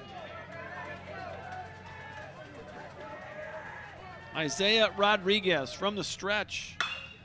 Fly ball center field, pretty well hit. Trees going back to the track and makes the catch right in front of the wall. Just missed it as Vega flies out deep to center. The Apaches, no runs on 1 hit. They leave a guy on. We will head to the bottom of the 4th. It's still 6-1.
Welcome back to Mike Carter Field, bottom of the 4th inning. Robert Mendita will lead it off, 6, 7, and 8 for the Cougars from Coastal Bend. Trying to get to the World Series for the first time in program history. First pitch is in there, strike one. That's pitch number 62 for Cooper Rawls. And here comes the 116 right on time. Full windup for Rawls. Ground ball to short, Lindweber scoops it, throws it, got him. One up and one down.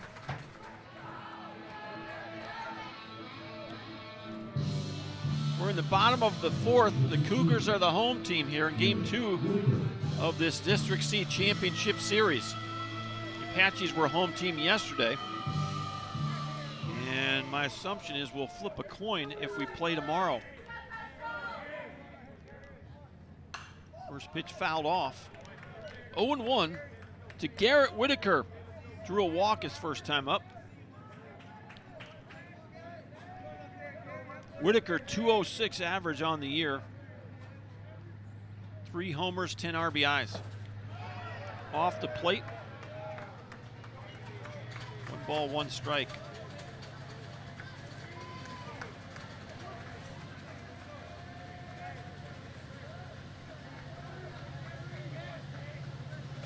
Rawls from that full windup. That ball's well hit to left field. Ty Eli on his horse, he won't get it. Off the wall, and it bounces way back towards shortstop. It's an easy stand-up double for Garrett Whitaker. That ball was crushed. And Eli quickly turned and ran after it, but no shot. It went halfway up the wall near the 361 sign. Here's Brett Copeland now. Struck out swinging his first, actually check swing, and he foul tipped the ball into the glove of Trey Irwin, but scored as a strikeout, so he's 0 for 1. First pitch. Just misses inside, ball 1. Copeland, 232 on the year. 8 doubles, 4 homers, 19 RBI.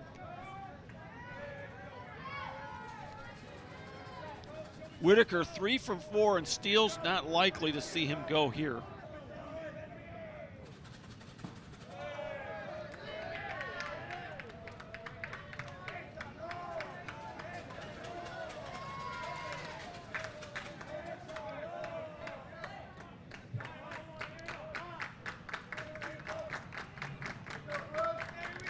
Coastal trying to generate some energy.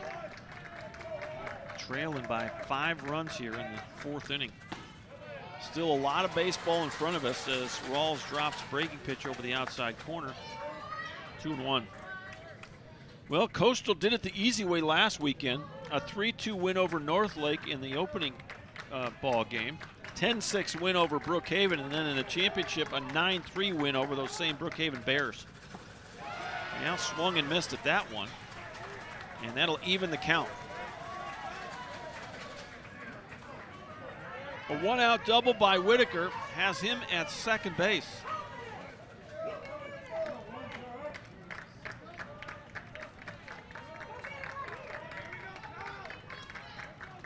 Here's the 2-2. Swing and a miss, got him. Strikeout number 5 for Cooper Rawls. Well, one of the things about yesterday's numbers, you wouldn't have guessed that a team that struck out 15 batters would lose. But that's what happened yesterday. The Apaches lost 7-0. They struck out 15 Cougars yesterday. Caleb Putnam, Tom Simmons, and Clayton Kelly, between those 3 arms, struck out 15 guys. Foul tipped into the netting. It's 0-1. This is Isaiah Aguilar. Really flashed the leather yesterday. Made some really good defensive plays. Did get a hit yesterday. He grounded out to third his first time up. Aguilar, 160 average on the year for the Cougars. Couple of doubles, 2 homers, 9 RBI. 0-1 pitch, fly ball to right, pretty well hit. And back to the wall and off the wall. That came within a couple of feet of getting out of here. Aguilar drives one the opposite way, and it's a 2-out double for the Cougar third baseman. That ball came within a couple of feet of getting out of here right in front of the scoreboard. And with the wind blowing in from that direction just a little bit, it might have got out of here on a different day. RBI double for Aguilar, and it's 6-2 now. Well, top of the lineup for the third time, J.B. Trees, 1 for 2, single to center his last time up. And that breaking pitch way short of the plate. 1 ball, no strikes. Well, the lead is now 4 for the Apaches as we play on in the bottom of inning number 4. Cooper Rawls, a sophomore from Hallsville. Breaking pitch. Splits the plate in 2. 1 ball, 1 strike. We got a nice crowd today. Good gathering over here on the coastal side. And of course the Apaches, a nice gathering as well. 1-1 pitch. Outside corner. 1-2.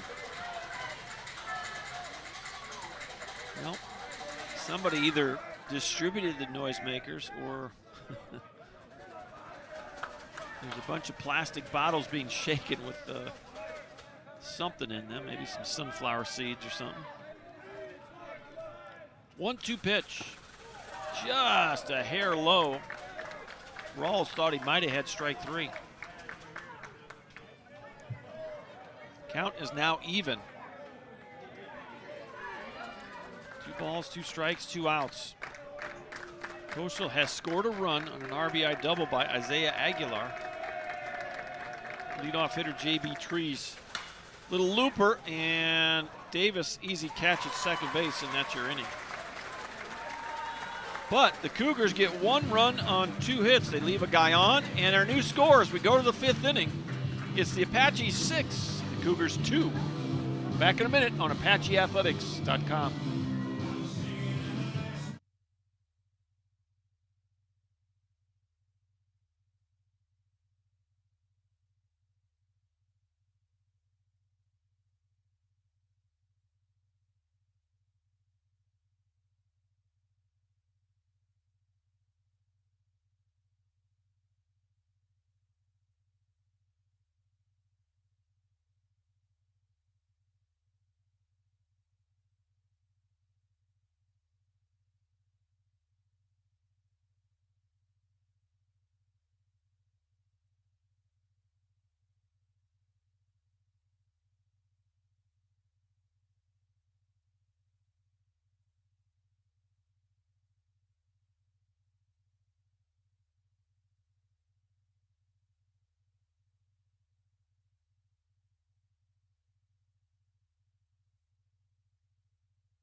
Robert Hines to lead it off for the Apaches here in the top of the 5th. First pitch outside, ball 1. Hines has hit 2 balls to the second baseman today. 1 an inning-ending double play in the first inning, and an RBI to the second baseman his last time up. Look out! Good gracious. Those dugouts so close to home plate. It was right off the netting in front of the dugout on the Cougars side of the field, third base side. Isaiah Rodriguez started the inning with 35 pitches. And he'll fall behind there, 2-1. Kind of interesting, I think. Pretty sure the Coastal scoreboard is in left field. Rodriguez has a habit of looking out to left after, almost by habit, looking out to see what the count is.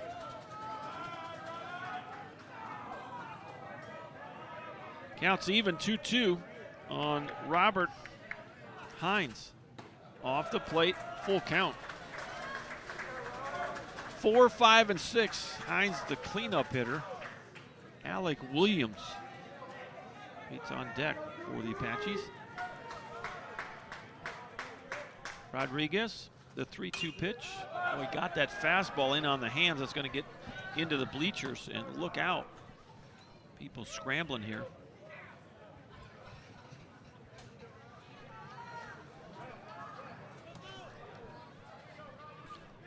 Nobody on, nobody out. 6-7-0 for the Apaches. 2-7-0 for the Coastal Bend Cougars.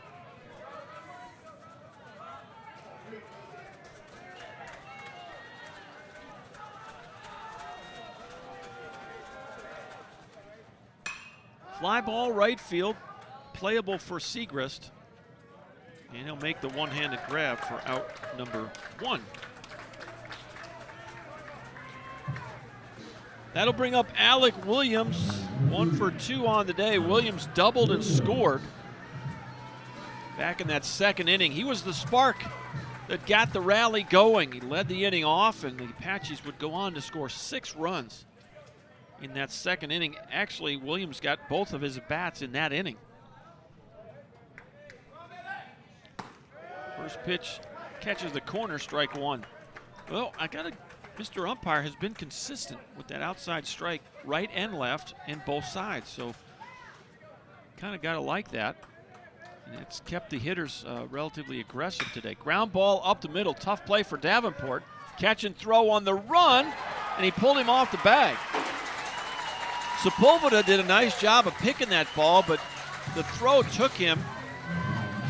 Let's see how Ed scores it down there. I think I'm scoring that an error. I mean, it's not an easy play, but it's probably a play that Davenport's going to make most of the time. And, you know, so much for my scorekeeping. He's going to give him a hit. That's the old coach coming out in me. So Alec Williams gets his second hit of the day. Williams with pretty good speed. Definitely would have been a close play. I don't know, my opinion, a good throw would have had him. And he threw it in the dirt, and Sepulveda picked it. Eli drives the ball high and deep to center field. This has got a chance, and off the wall. He almost catches up to Williams, as Alec Williams had to hold up. He couldn't really tell if that ball was going to travel or not, so Williams just gets to second on the longest single of the year. Halfway up the wall in left center field. Almost got out of here, and Eli gets a single. Well, you could certainly understand why Alec Williams, you know, we saw J.B. Trees run a ball down like that yesterday and make a great catch. And so he was holding up, and, well, you can't go by a runner, so Eli had to put the brakes on and not pass up Alec Williams. 2 on, 1 out for Trey Irwin. Top of the zone, strike 1. Trey Irwin, his third plate appearance. Singled and scored in that second inning. Flew out to left field in the third.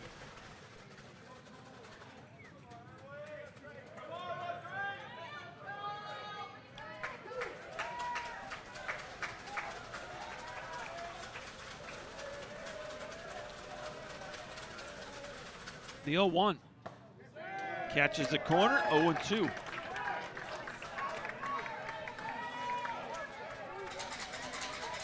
Apaches trying to add back on. They scored 6 in the second inning. And the Cougars have scored single runs in the first and the fourth. That's where we stand right now, 6-2. The top of the fifth with 1 out. Off the plate. 1 ball, 2 strikes. Well, if we do play a third game tomorrow, we will start at that same bat time, 12 noon. Stream will start at 11:30. We'll have pregame interviews probably about 11:40, 11:45. And it'll be for all the marbles if we're playing tomorrow. Apaches will have to hold on to a lead today to force a decisive game 3. If the Cougars can come back, they would end the series and advance on to the World Series. 1-2 pitch. That gets away. Wild pitch. Got by Garrett Whitaker, and the runners will advance.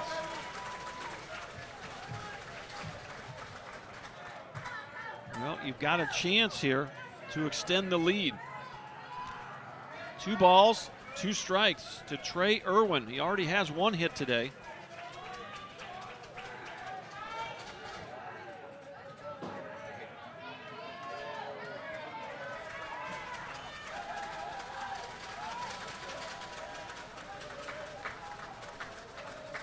The pitch, ground ball foul. Left field line, we'll do it again.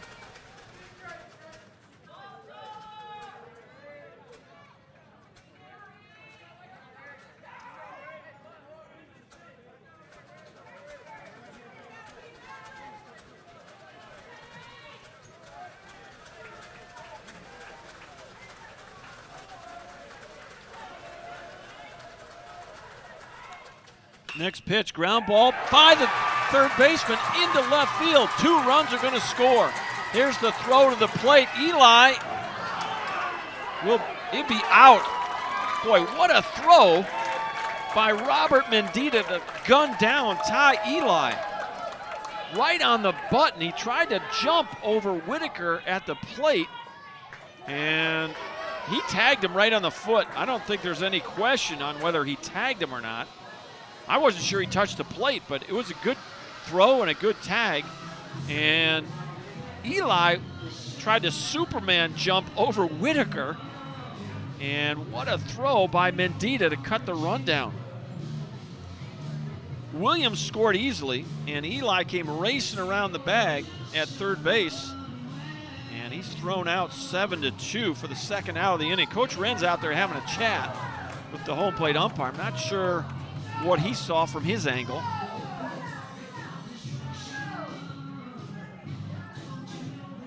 It'll go as a double and an RBI for Trey Irwin. Coach Wren having a lengthy discussion with the home plate umpire there.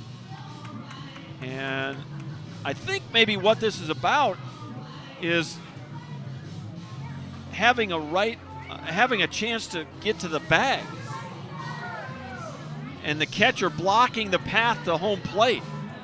It forced Ty Eli to jump in the air. I don't know, I can't speak to exactly where he was standing, but if they can, the question is whether there was an obstruction at home plate. And you do have to give, without the ball in your hand, you've got to give that runner a chance to get to the plate. And we'll see. They're gonna try to talk it over here. That would be the only thing that I could think of as what is being talked about here. So if they reverse this call, I know that Coach Barley isn't going to be happy about it. I'll be a little surprised if they do this. The throw was right to home plate. Garrett Whitaker, he was on the left field side, the third base side of home plate, almost in the right-handed batter's box. And they're going to stay with the call. I didn't think that there was going to be enough there to really overturn that. And they obviously can't have a replay, but Coach Wren had a fair question, as they have made some rules now that force these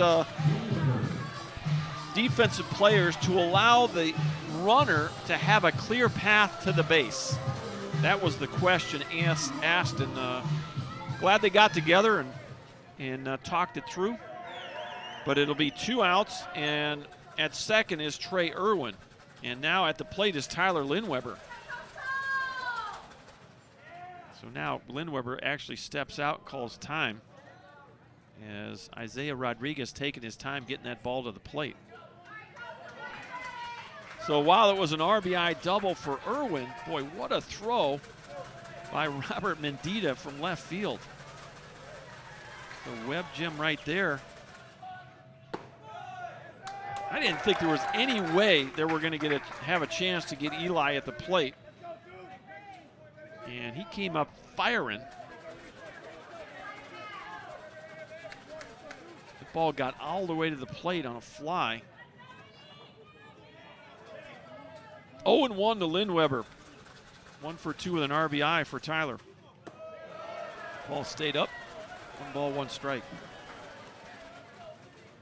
7-9-0 for the Tyler Apaches. 2-7-0 for the Coastal Bend Cougars. We're in the top of the 5th, almost halfway home.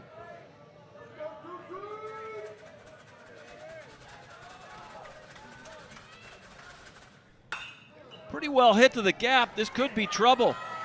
And running over to make the catch is Robert Mendita. A couple of good defensive plays for him this inning. And that will end the inning, but the Apaches do get a run on 3 hits. They leave a guy on. And your new score is we're halfway home. It's Tyler 7 and Coastal 2.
Two, 3, and 4 for the Coastal Bend Cougars. We're in inning number 5. Ryan Davenport will lead it off. Ground ball to short, infield single. 1 for 2 on the day. Cooper Rawls. First pitch just missed, ball 1. That was pitch number 80 for Cooper Rawls. At some point going to have to make some decisions about who's going to relieve Rawls here. That pitch just misses. 2-0 now to Ryan Davenport. Nice day at the ballpark yesterday. 3 for 5 with a couple runs scored and 2 RBIs. He's fouled that up with another hit today so far. That pitch is in there. 2-1. Coach Barley, high praise for his 2-hitter. Ground ball up the middle. Lindweber to his left. And there's 1 out. That'll bring up Ruben Sepulveda. 1 for 2. Infield single for Sepulveda. They had the shift on in his first at bat like they have now. And he hit a routine grounder that if you're playing straight up, probably would have been an easy out, but Alton Davis was playing so deep that Sepulveda able to leg out an infield single his first at bat, and then last time hit a fly ball deep to the gap that Jacob Johnson ended up catching in a near collision with Alec Williams. First pitch is in there, it's 0-1.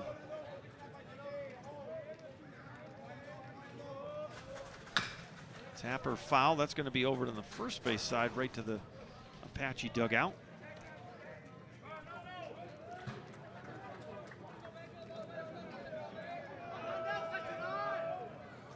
No balls, 2 strikes to Ruben Sepulveda.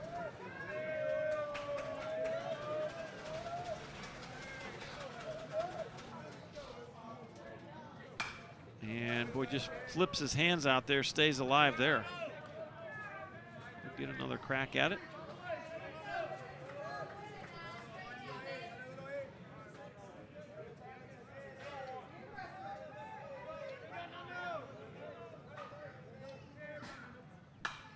Does the same thing on that pitch, and count will stay 0-2.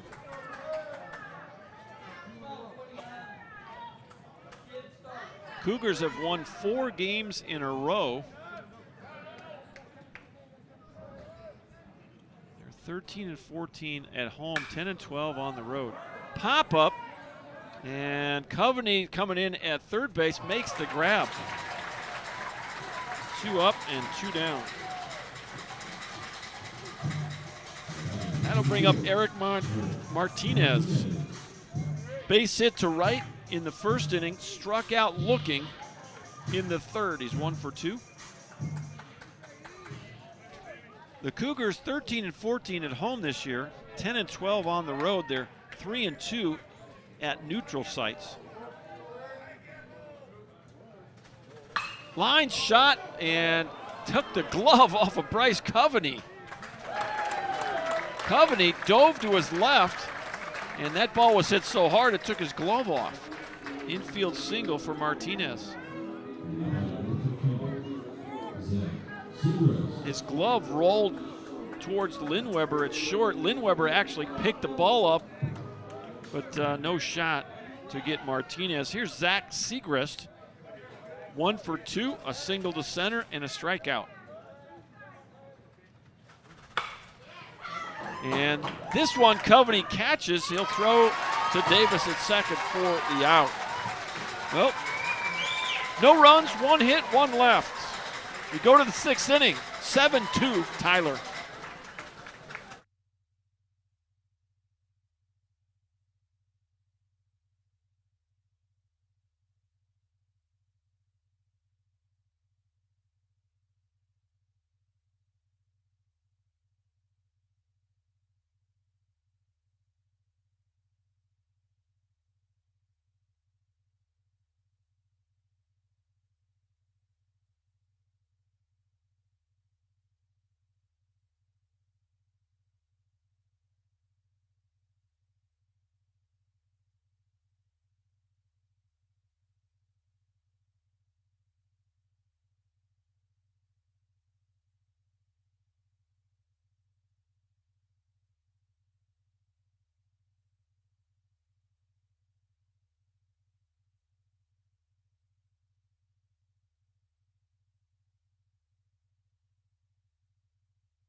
Bryce Coveney to lead it off for the Apaches, 9-1-2. Coveney got hit by a pitch with the bases loaded back in the 2nd inning and struck out looking to lead off the 4th. And he'll lead it off here in inning number 6. Again, the Apaches, the visitors, on the scoreboard today. And if they can force a decisive game, we'll flip a coin to see who's going to be home team tomorrow. Apaches were home yesterday in a 7-0 loss. Pitch is in there. 1 ball, 1 strike. Preston Allen, 121 pitches, a 1-hit shutout complete game. Really saving the bullpen for the Cougars and nearly throwing a no-hitter. Fouled off, 1-2. The only base hit, 2 outs, bottom of the 9th. He did secure the complete game shutout.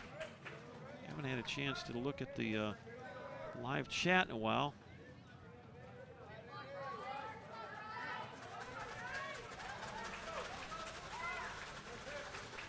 Here's the 1-2. Just off the plate. Boy, that's been called a strike earlier today. Might have been a hair outside.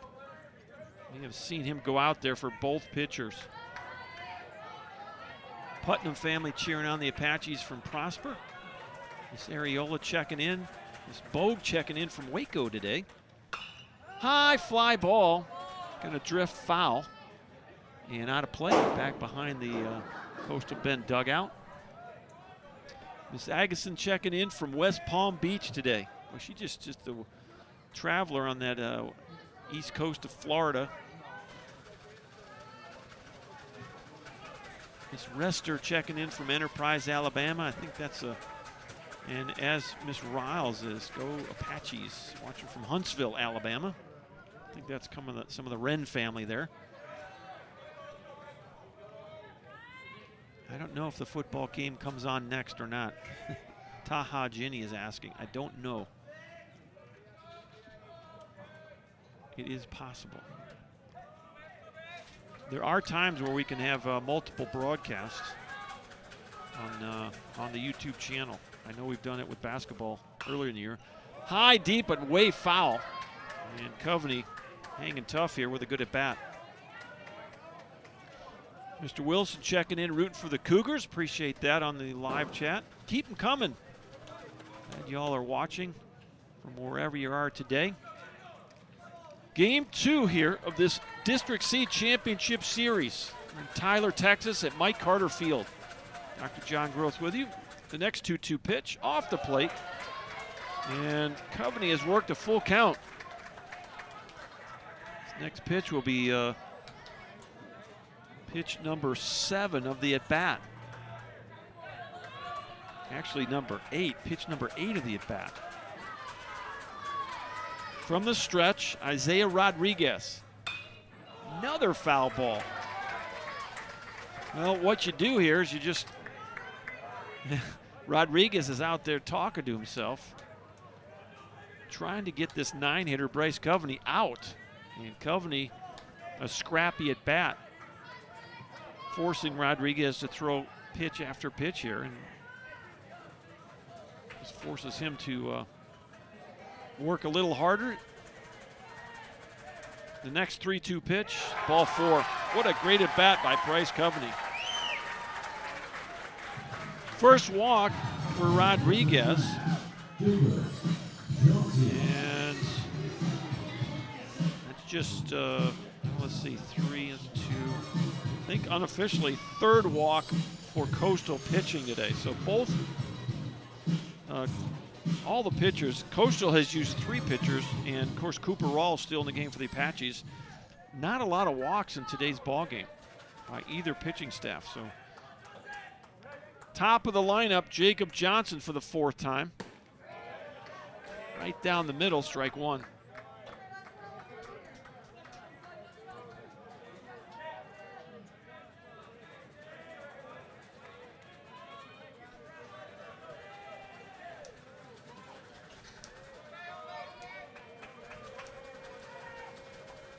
Here's the 0-1.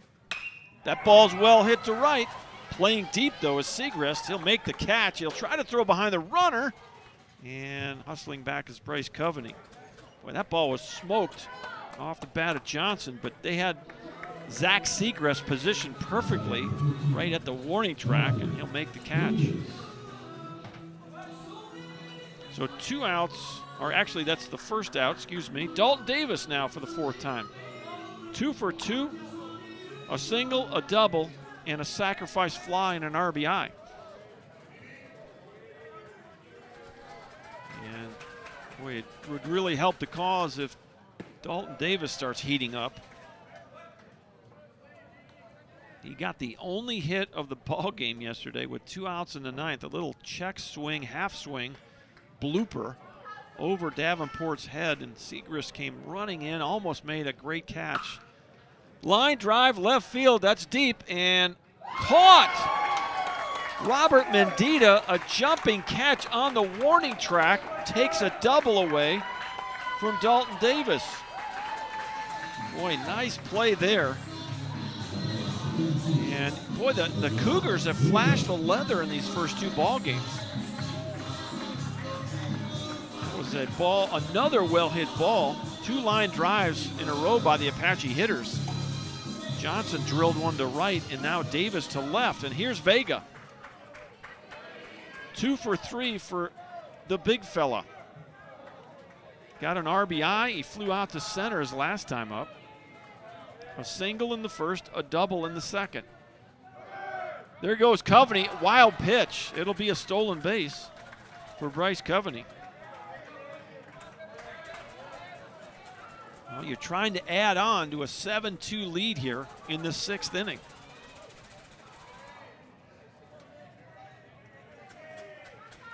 And you would have moved that runner either way. It would have been a wild pitch if Coveney had not have been running. As it is, he'll get credit for a stolen base. Next pitch, fly ball center. JB Trees, plenty of room, makes the catch for the final out. F8 if you're scoring at the house. So Coveney stranded at second base. No runs, no hits, no errors, 1 left. We're through 5.5 innings. Your score, Tyler 7, Coastal 2. Back in a minute on ApacheAthletics.com.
right, I had to make a little jaunt down to the bleachers to say hi to Miss Angie Clements, former athletic coordinator for the Apaches. Strike 3 called.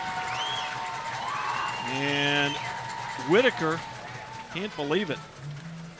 Strikeout number 6 for Cooper Rawls. He took the first play himself on Mendita. It was a 1U, little tapper to the left of the mound. I was watching the game while I was chatting with Miss Angie. Miss Angie used to run the mothership back at WAG Gym. Jordan Jones now the athletic coordinator for Kevin Vest. That ball's a little looper into left. That'll fall in. Base hit for Brett Copeland, his first of the day. With 2 outs, that'll bring up the 9-hitter, Isaiah Aguilar. 7-2 Apaches. We're in the bottom of the 6th inning. Aguilar, the 9-hitter in the lineup. Got their Yankee pinstripes on today. I kind of like these uniforms that the Cougars are wearing today. Apaches with their black tops, white pants. Trying to force a decisive Game 3 tomorrow. Cougars 7-0 winners yesterday in the gem of a game pitched by Preston Allen, the freshman from Sugar Land. And today, different story. The Apaches, a 6-run second inning. And 1 run in the 5th at 7-2. 1 ball, 1 strike now to 9-hitter Isaiah Aguilar. RBI double and a ground out. He's 1 for 2. Big swing and a miss. Good job by Irwin to block that pitch. 1 ball, 2 strikes. Yeah, I haven't seen Miss Angie. Worked with her for a long time. I was head coach here for 17 years. She was the athletic coordinator and really kept things together for probably 15 of those 17 years that I was coaching. So good to see her out at the ballpark. Sitting right next to Miss Denny Yarborough.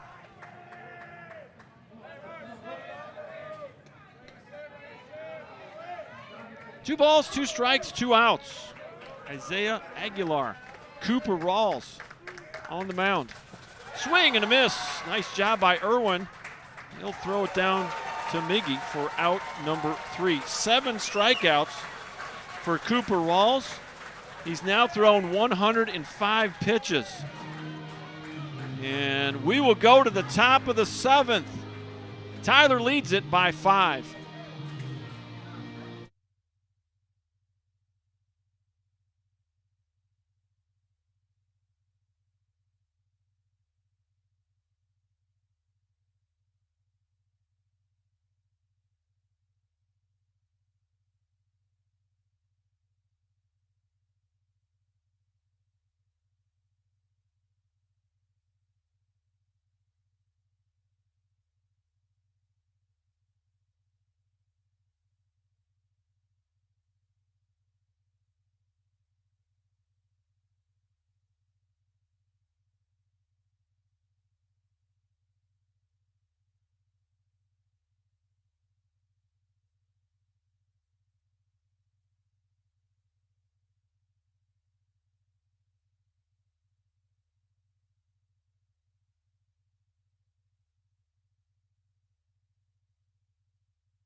Four, 5, and 6 for the Apaches.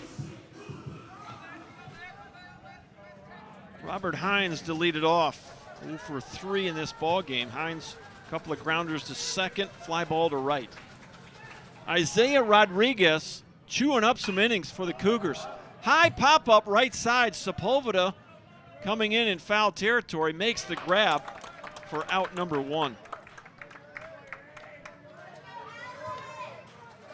Well, if the Cougars cannot come back and win this game, Rodriguez is certainly chewing up some innings. They got a left-hander tossing in their bullpen right now, but just ever so lightly. it's Cade Holyfield down in that bullpen. And for right now, one of the things that when you get into these series and these tournaments, it sometimes gets lost in the shuffle is a guy like Isaiah Rodriguez, who's chewing up some innings today, saving the bullpen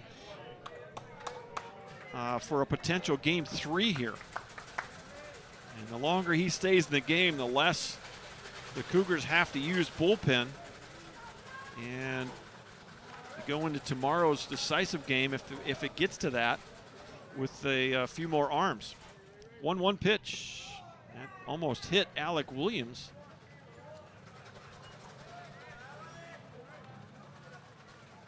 Two balls and a strike. The Apache right fielder. Williams 2 for 3 today. A double, an infield single, and a ground out to second base.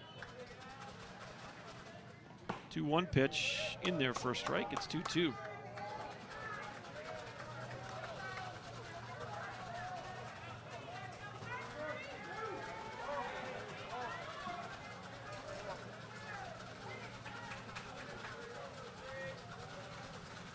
From the set position, Isaiah Rodriguez. Boy, just missed that one. I don't know if I could have taken it with 2 strikes. Looked like Garrett Whitaker thought it might have been a strike. Full count now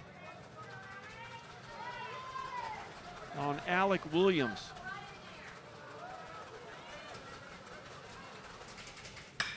Pretty well hit, left center. Trees on his horse, runs it down in the gap. Boy, he covers some ground out there. JB Trees, when he gets a good read on the ball, is going to run it down. Some good plays yesterday, and that was another good one. Here's Ty Eli for the 4th time today. Walked and scored as part of the 6-run second inning. Flew out to the shortstop to lead off the 3rd inning, and base hit to center in the 5th. And in that 5th inning, he was eventually thrown out on a great throw by Robert Mendita in left field at home plate. A big hack there, fouled off. And it's 0-2. 2 outs, nobody aboard. We're in the top of the 7th inning. And this game has picked up the pace from the first couple innings. It's going to miss. 1 ball, 2 strikes. First couple innings were kind of slow, especially obviously that 6-run second inning. But since that time, the pace of play has really been pretty quick. Popped out of play as Eli battles here.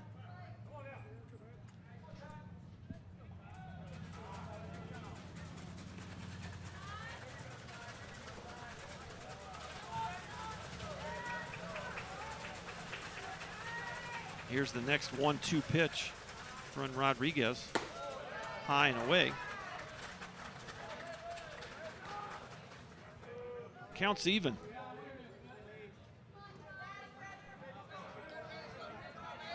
All right, Rolly Schick, my boss.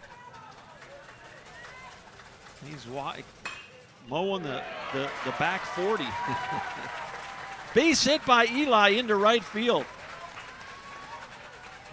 And that'll be his 2nd hit of the ball game. So he's aboard with a 2-out single. And that'll bring up Trey Irwin. Trey Irwin, RBI double and a single. He's 2 for 3. Well, big shout out to Rolly Schick. What a great job he does with health and kinesiology. All right, he's going to listen while he finishes up cutting up the back 40. Thanks for checking in, boss man. Glad you're able to enjoy some Apache baseball. Rolly Schick, the department chair for health and kinesiology. A fair number of these athletes, not all, but a fair number are kinesiology majors. Ball inside, gets away, and Eli did not get the break he wanted, so he stays at first. That went all the way back to the brick wall here and still had some time, but ends up holding his ground over there. So runner at first with 2 outs. 1 ball, no strikes to Trey Irwin, looking for his 3rd hit of the day. Miss Wilson checking in from Murfreesboro, Tennessee. Appreciate that. That pitch just off the plate, 2-0. Mr. Petty from Saxe, Texas, checking in. Miss Hughes from Caldwell. Appreciate all the folks checking in.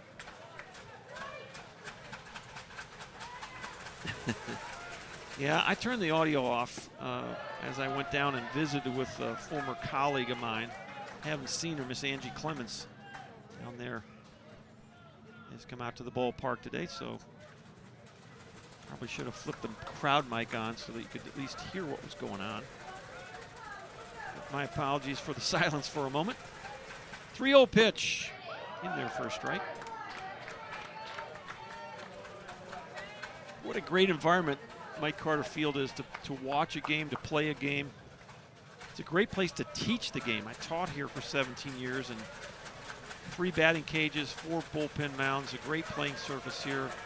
Now with the turf. Ball 4, 2 runners on for the Apaches with 2 outs in the 7th. And that's walk number 2 for Rodriguez. 4 walks on the day for Coastal pitching. And with 2 outs and 2 on, here's Tyler Lindweber. Lindweber 1 for 3, an RBI single. Way back in the 2nd inning, ground ball to short, fly ball to left. Apache shortstop, the 8-hitter in the lineup. Isaiah Rodriguez working for the Cougars, the pitch. And that's outside, ball 1. He looks like he's starting to guide the ball a little bit, not throwing it. You wonder, he started the inning with 71 pitches. I wonder how many more he's got in the tank coming out of the bullpen. 2 balls and no strikes. And Coach Barley on the top step of the dugout thinking about maybe making a change here. The 2-0 in there for a strike. It's 2-1. Do appreciate everybody checking in. If you haven't checked in on that YouTube, go ahead and let me know who you're rooting for, where you're watching from. Here's the 2-1. Off the plate. 3-1. Well, Coach Barley would love to squeeze a little bit more out of Isaiah Rodriguez if he can here. The hope is you come back and win this one and go to the World Series, but if you don't, here's another walk, all 4 to Lindweber.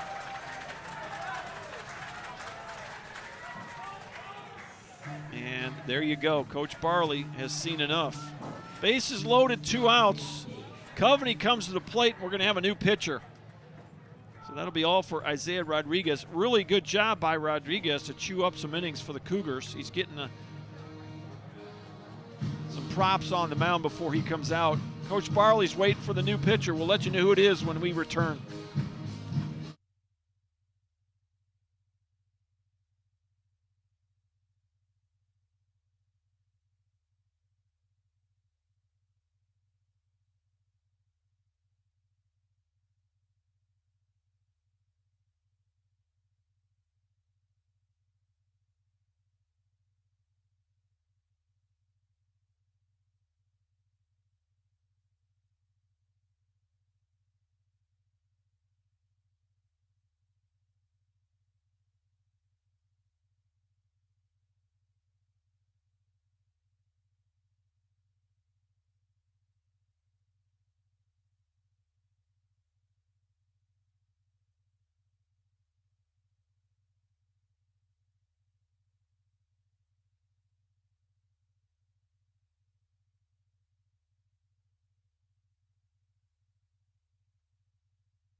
All right, the new pitcher is Cade Holyfield, 6'2", left-handed freshman out of Nederland, Texas. Holyfield 1-3 with a 4.43 ERA. This is his 11th appearance of the season. 22 1/3, 21 strikeouts, 7 walks for the freshman from Nederland, Texas, Cade Holyfield. He'll inherit bases loaded, 2 outs. Bryce Coveney stepping in. Coveney 0 for 1. He got hit by a pitch with the bases loaded, walked, and struck out looking. First pitch in there for a strike. It's 0-1. Holyfield with those 2 1s in the back of his Yankee pinstripe looking uniform.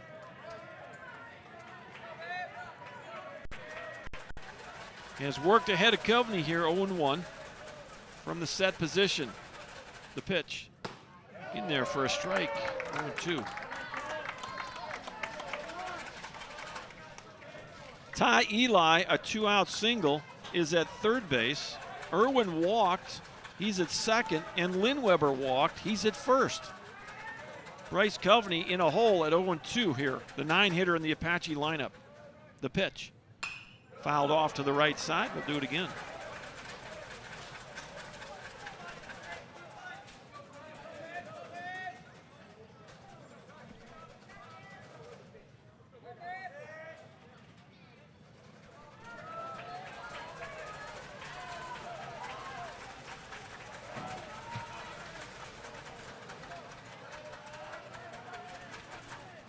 Next pitch.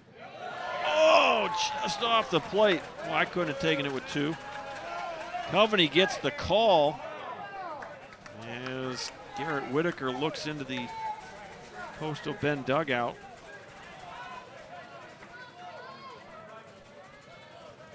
A little frustrated he didn't get strike 3 there. Well, the Apaches trying to open this up even more. They're up by 5, but they have the bases loaded with 2 outs here in the 7th. The pitch. Pop up, right side, could be playable. Sepulveda over toward the dugout. Makes the catch on the warning track for the final out. So that'll do it for the Apaches. A 2-out rally falls short of scoring any runs. And it's a 0 on the board. Good job by Cade Holyfield coming out of that bullpen and putting some water on the fire. Bottom of the 7th, time to stretch it out at the ballpark. 7-2 Apaches.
Bottom of the 7th inning, top of the lineup for the Cougars. J.B. Trees, Ryan Davenport, Ruben Sepulveda. Cooper Rawls going to take the mound for the 7th inning. First pitch in there, strike 1. 106 pitches now for Rawls. You got Zach Williams tossing lightly in the bullpen for the Tyler Apaches. Breaking pitch going to come up short. It's 1-1.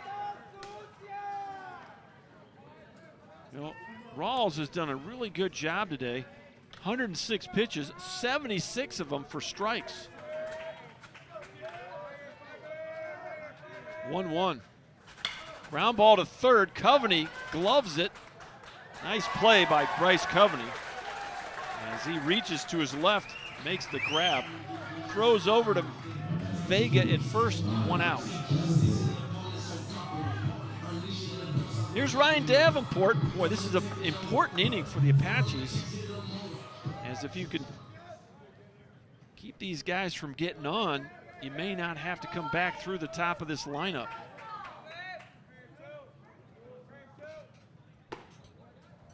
First pitch misses off the plate, ball 1.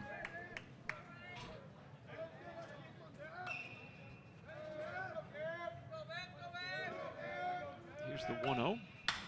Popped out of play, off to the left. That will clear the Avalon. It's 1-1. Avalon, there's a lot of leaves on the tree I'm parking under now, so I feel a little better. Earlier in the season, those leaves weren't out.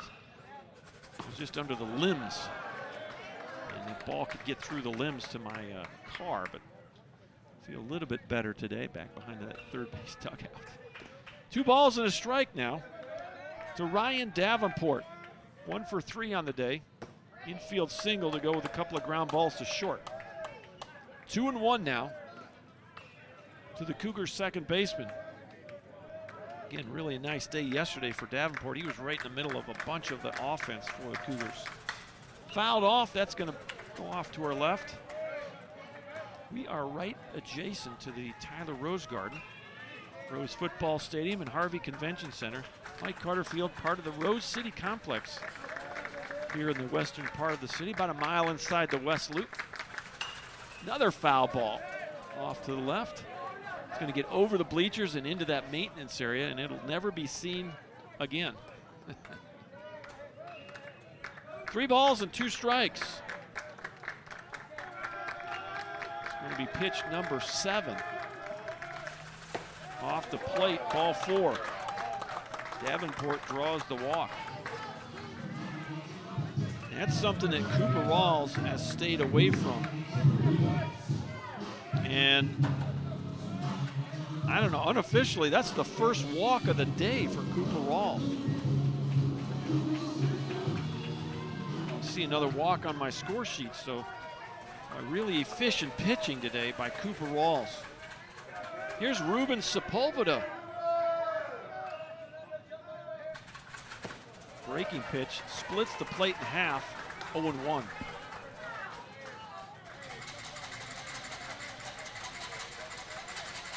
One out and 1 aboard. Don't think you'd be doing much with Davenport here. Ground ball to first, over the head of Vega into right field. It was a high chopper. You have contact here between Vega, 2 big fellas there. Ruben Sepulveda, they had a train wreck at first base. Vega jumped up in the air on a high chopper and it got over his head. And he was trying to get back into position. And he and the big fella, Ruben Sepulveda, who also plays first base for the Cougars, they had a train wreck over there, and both of them went down. And Sepulveda is granted second base on the interference. So that'll be a, I don't know if that's going to be a single for Sepulveda. And he'll get the second on the fielder's interference. Davenport was on his way to third, was going to get there anyways, but Sepulveda, the umpire pointed to second base as those 2 guys scrambled to get to their feet. And now Coach Rupenthal out to the mound for a visit with his starter, Cooper Rawls. Rawls now 116 pitches. You got to believe you're getting close on the pitch count. And I think we said it was Zach Williams down there. Is that right? So he's still getting loose. He's ready to go if needed here. He's been down there for a while. So just a matter of the comfort level with Coach Rupenthal in leaving Cooper Rawls out there. 1 out, 2 aboard. That ball's hit into the gap. This is trouble. And no, it isn't. Now they do have a collision. The ball hits the ground.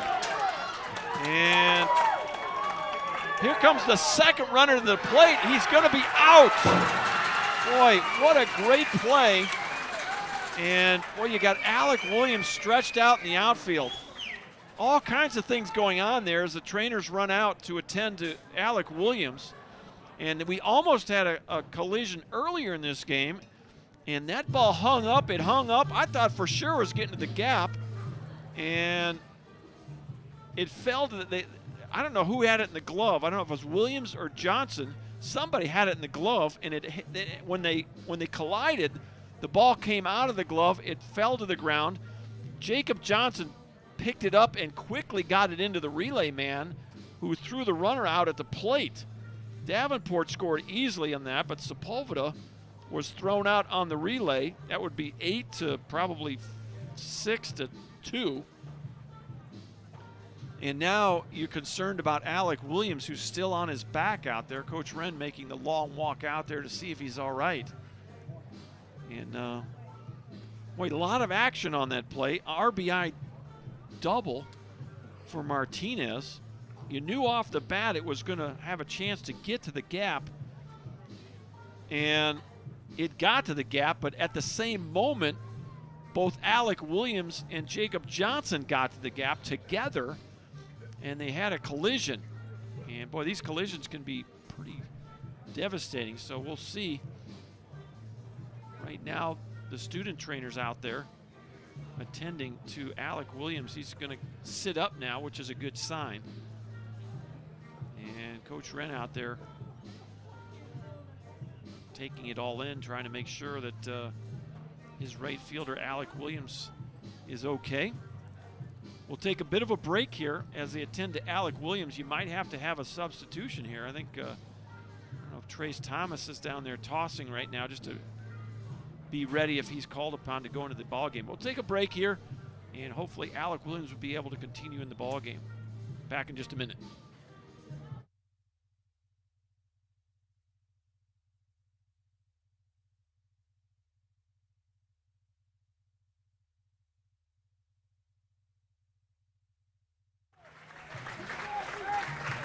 It looks like Alec Williams is going to stay in the ball game. He gets a nice round of applause. And the Cougars have mounted a bit of a two-out, well, actually it's a one-out rally, but the second out was recorded at home plate. Nice defense by the Apaches on that relay. As you got to keep playing the game. Jeff Johnson alertly picked it up and got it in quickly. And I don't know, it might have been Dalton Davis that made that relay throw. You guys, might have been 8-4 to 2, but strong throw to the plate, and Irwin applied the tag. It was a bang-bang play at home plate. And that would have been, I think we're 7-3 now. I think it's 7-3. Ground ball to third, Coveney up with it. He'll throw to first. And there's the final out of the inning. 5-3 if you're scoring at the house, but the Cougars get one run on 2 hits. They'll leave a runner on. We'll go to the 8th inning. Your new score from Mike Carter Field. It's Tyler 7 and Coastal 3.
Top of the Apache lineup, Jacob Johnson to lead it off.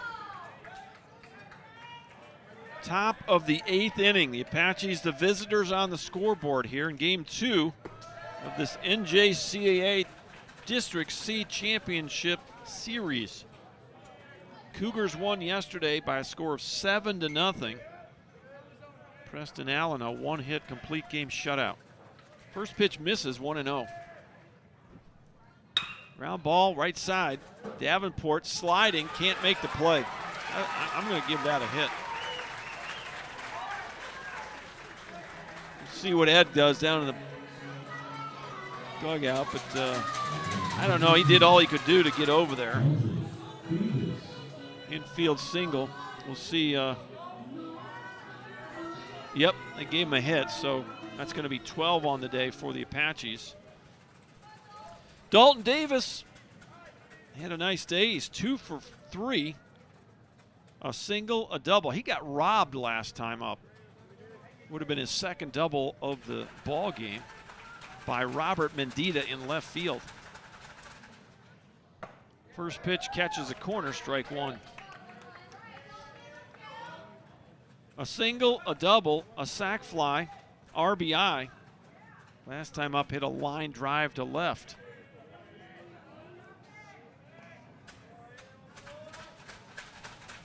The 0-1 from Holyfield. In there for a strike. It's 0-2. Looked like a changeup.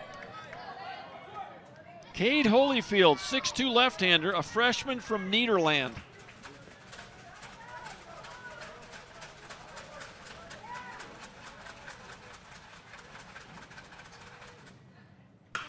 Line drive into right field, base hit. The Apaches, something brewing here in the 8th. The leadoff hitter Johnson, an infield single. Now Davis, good piece of hitting right there. Outside fastball, he just went with the pitch. Huge hole on the right side of the infield. And now you got Johnson at second, Davis at first. That's good speed on the bases. A left-hander on the mound. Look out for the double steal. We'll see how closely they keep Johnson to second base here. Doing a pretty good job of doing it so far. First pitch just off the plate, ball 1. Vega, 2 for 4. A single, an RBI double, a couple of fly balls to center. Well, that last fly ball just missed it. 15 home runs on the year. That's a new Division III era record for the Apaches. 1 ball, no strikes. The pitch off the plate, 2-0. No, I would say you'd be very careful here pitching to Miguel Vega. He has been hot as any Apache hitter during these playoffs. And he's got a chance to really open this thing up even more than it is now. Breaking pitch, and they're kind of pitching around Vega right here, just throwing those off-speed pitches off the plate. Don't blame him a bit. I would might be willing to take my chances with the next couple of batters. Here's the 3-0. Way inside, ball 4. That's the first walk for Cade Holyfield, and that's now 6 walks for Coastal pitching. Bases full of Apaches. Well, we got a pinch hitter. Mark Alvarado will pinch hit for Robert Hines. So Hines was 0 for 4 on the day. And Alvarado will get a crack at things with the bases loaded, nobody out. Well, I don't think you brought him off the bench to safety squeeze, but you could do it. Infielders, the corner infielders are creeping in front of the runners. First pitch, ball 1.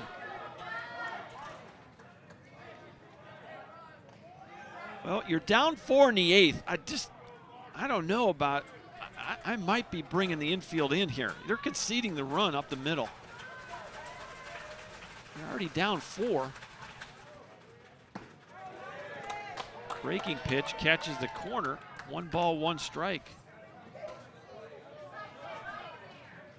I just, the tone of this game, I think I realize you may be opening yourself up to even more runs this inning, but I'm not sure you can see a run here, but evidently that's how they're going to play it. There's a chopper up the middle, and you misplay it.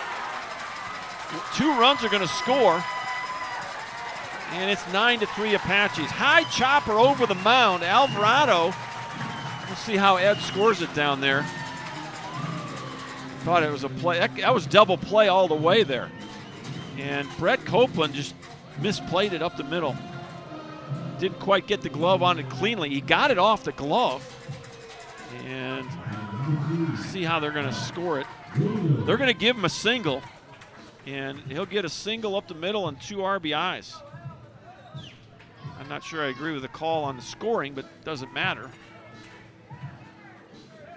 As the Apaches push it out now, 9-3, a 6-run lead. Here's Alec Williams, who just came off that collision.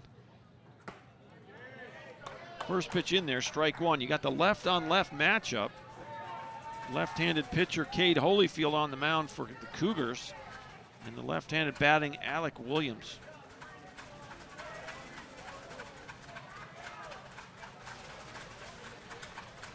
Williams 2 for 4 on the day at the plate. There's a pickoff attempt. Keep Alvarado close to first base. Runners in the corners. Still no one out here in inning number 8.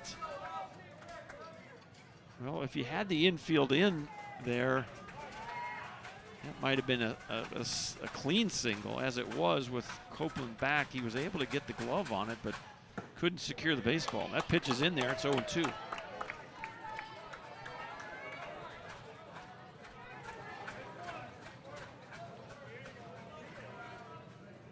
Alvarado just came off the bench and got a 2 RBI single up the middle.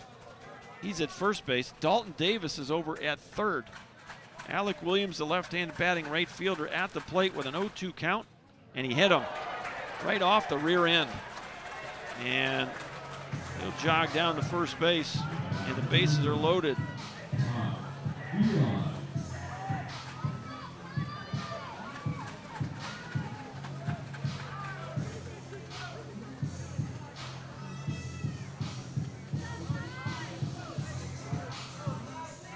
Alvarado now at second, Vega at third,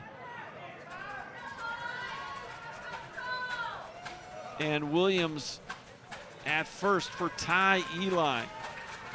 Dangerous at bat right here. First pitch off the plate, ball 1. Ty Eli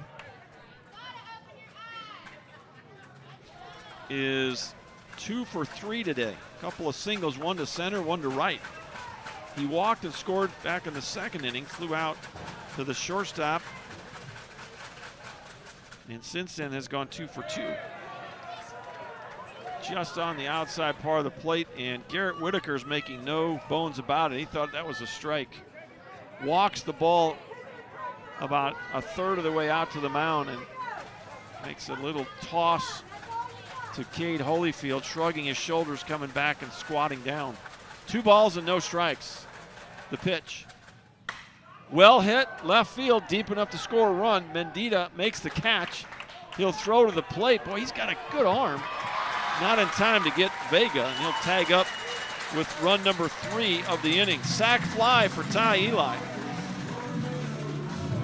RBI, 10-3. We're in the top of the 8th inning, and you got to ask the question here now. If the Apaches can scratch another run across, would it be a run rule? 10 after 5, 8 after 7. And, well, I think they appealed the tag play, and they're saying that Vega is going to be out. So we might have to pull a run off the board here. And So that'll go 1-5 on the appeal, and that run will come off the board. It'll go back to 8-3. They threw it. Cade Holyfield stepped off the mound, and they appealed that Miguel Vega left early. And they're going to have another meeting, try to make sure that anyone else saw anything different. They aren't going to change this call. Mr. Umpire saw what he saw and made the call here. I think this is more of a formality than anything, in courtesy to Coach Wren going out and asking these umpires to, I don't know, it's got to be that home plate umpire's call. They got a 4-man crew here, so you got all kinds of eyes looking at this. And I don't think they're going to come up with anything different than what's already been called. I don't think there's any way that you can change this. And they're having a chat here.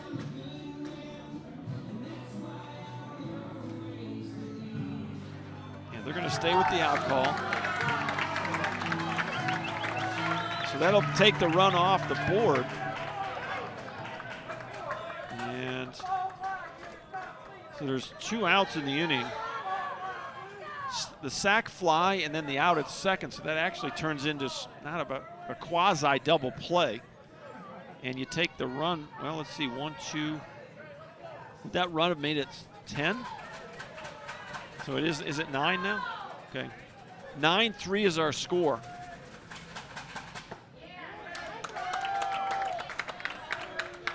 So we're 9-3 with 2 outs in the 8th inning. The Apaches have scored 2 runs, trying to sort all this out after the appeal at third.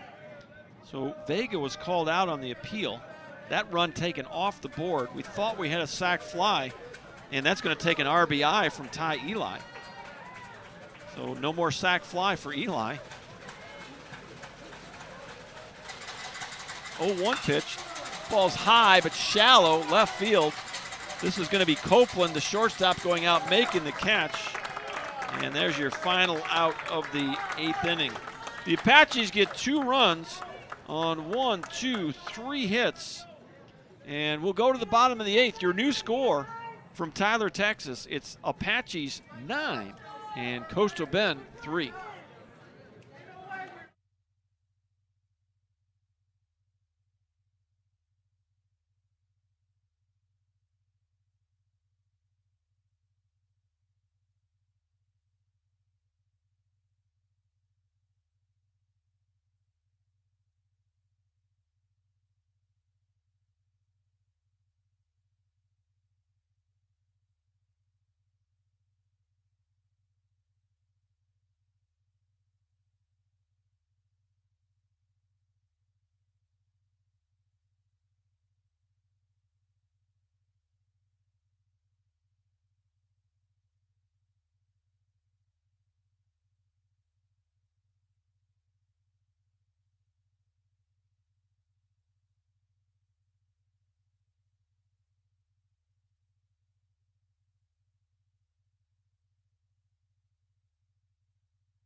All right, the Apaches have gone to the bullpen.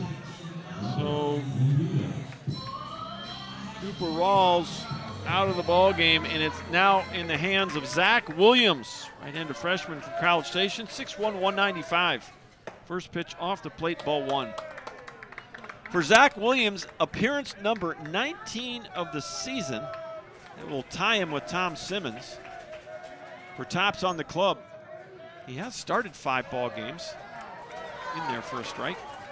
4-1 for Williams, 2 saves on the year, 35 1/3 innings pitched, 45 strikeouts, 21 walks, ERA of 2.55.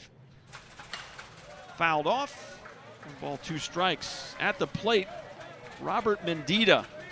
Boy, what a defensive day in a couple of days that the Cougars have had. Mendita has made a couple of really nice plays in the outfield. The 1-2, swing and a miss, struck him out. First strikeout for Zach Williams. That's 9 strikeouts now for Tyler pitching. Here's the catcher, Garrett Whitaker, 1 for 2. He walked in the 2nd inning, doubled and scored in the 4th, struck out looking in the 6th. We're in the bottom of the 8th, 9-3 Tyler Apaches. A 6-run lead. Pitch is in there. And Whitaker steps out in disgust here. He's the catcher, and he kind of showing some, not close on that one.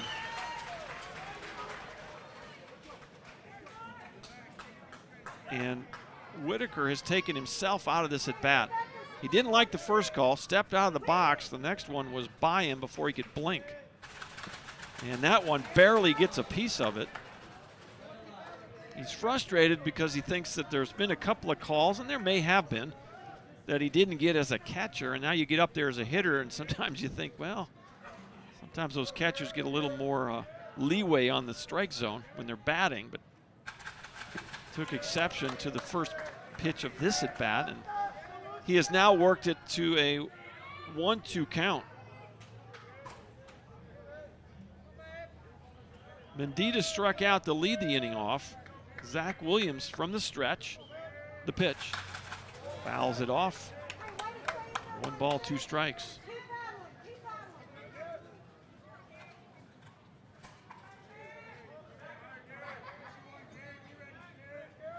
Tyler, 9 runs on 14 hits. Coastal, 3 runs on 11 hits. We're in the bottom of the 8th inning. Line drive, right field, base hit. That's a good at bat right there for the catcher, Garrett Whitaker. Did a nice job of hanging in there, a couple of pitches, and then took a fastball away into right field. So a 1-out single, and that'll bring up the shortstop, Brett Copeland. 1 for 3, he singled his last time up. A couple of strikeouts earlier in the game. Swing and a miss, strike 1.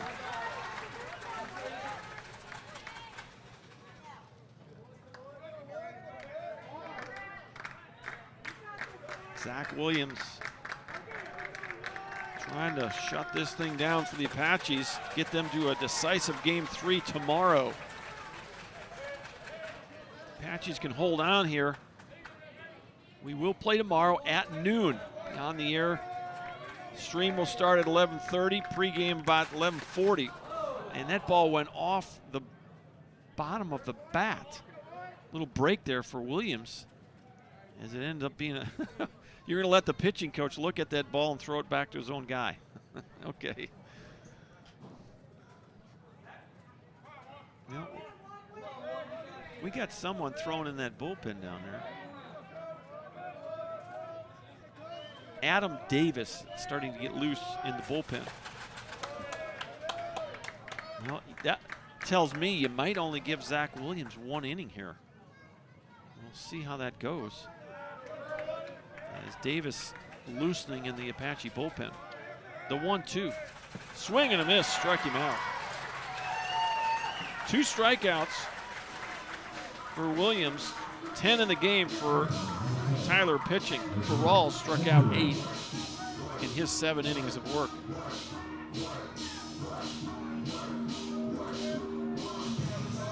Stepping in for Coastal now, the 3rd baseman, Isaiah Aguilar. Nope, I'm sorry. Is that right? Yeah, it is, okay. That number, it's got a short top on it. I thought it was number 1. Got 1 off here, but it is Aguilar, the 9-hitter. 1 for 3 on the day, an RBI double to go with a ground out and a strikeout. Boy, fastball right in on the thumbs 1 ball, 1 strike.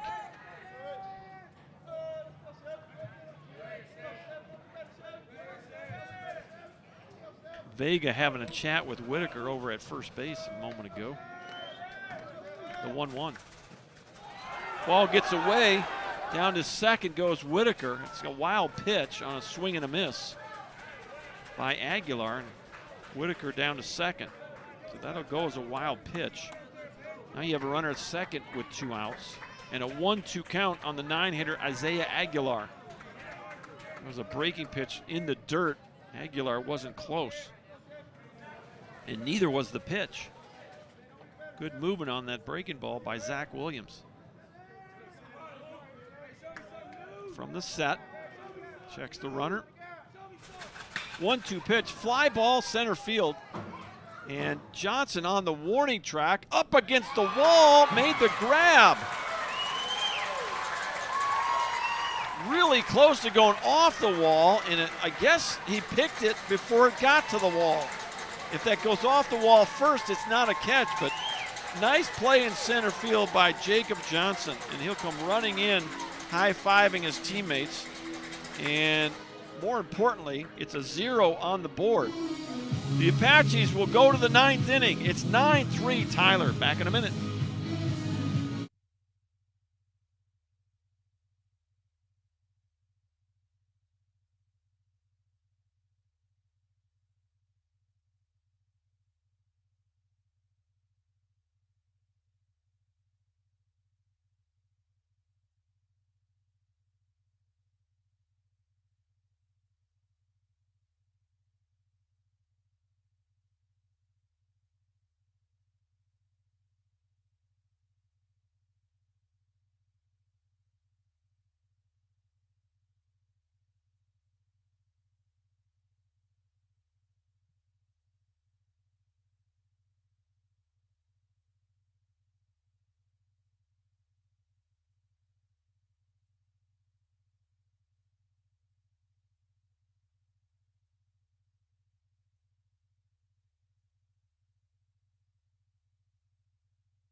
Top of the 9th inning, a reminder that the Apaches are visitors in this game. So they're visitors on the scoreboard. They'll bat first here in the 9th.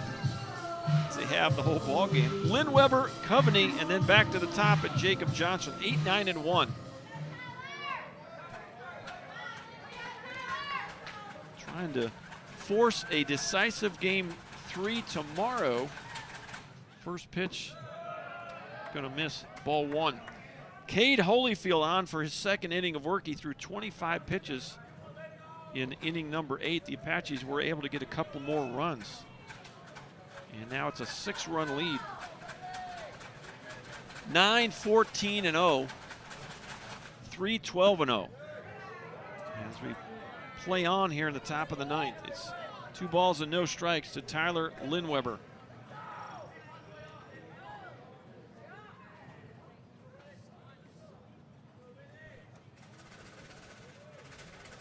Holyfield, the freshman from Nederland, and that pitch missed. It's 3-0. Well,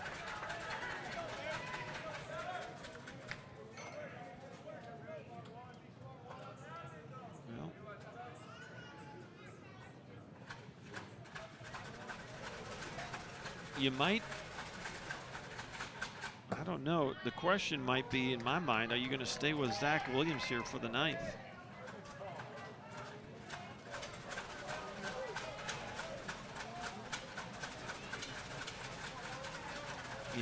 You got Adam Davis tossing down there. Popped out of play on a 3-1 pitch. Lindweber now will face a full count.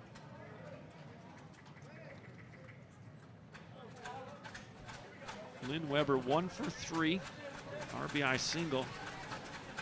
for that 6-run second inning, and that's been the difference in this ball game. Foul tip, just did get a piece of it. And we'll get another full count pitch. Lynn Weber on the year, 295. 4 doubles, a triple, 27 RBIs for the Apache shortstop.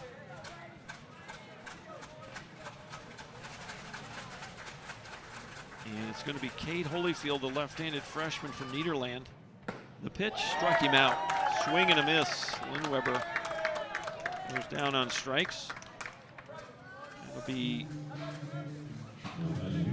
just be the second strikeout all day for the Apache hitters. And now Bryce Coveney steps in. He was the only other strikeout victim, and he took a 3rd strike to lead off the 4th. He's going to show bunt and pull back for ball 1. Trying to move guys around a little bit. Coveney showed the bunt and then pulled back. Holyfield from the stretch position. 1-0 pitch, catches the corner. It's 1-1.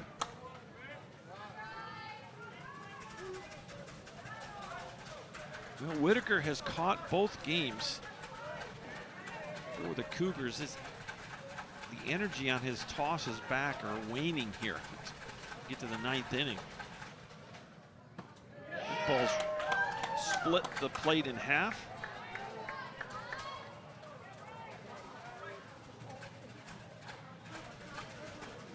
I don't know, maybe it's just me. I like the catcher who fires that ball back to the pitcher. Kind of lollipopping it back every time. 1-2 pitch just off the plate. And the count goes to 2-2.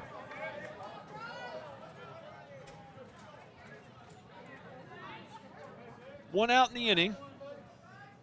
Lynn Weber struck out to lead off the 9th here. The Apaches, again, the visitors on the scoreboard. So Cougars will get the last crack at things. And now it's a full count. Holyfield, the 4th pitcher for Coastal Bend. Kobe Reeves started the ball game. Then it was Hudson Oliver. And then Isaiah Rodriguez. Boy, what a shot in the arm he gave the pitching staff. You get 5 out of him. Chopper foul. Coach Trahan making the play. You got 5 solid innings out of Isaiah Rodriguez out of that bullpen, and now Cade Holyfield, who came on with 2 outs in the 7th, trying to finish this thing up. You got a right-hander throwing in that Coastal Bend bullpen.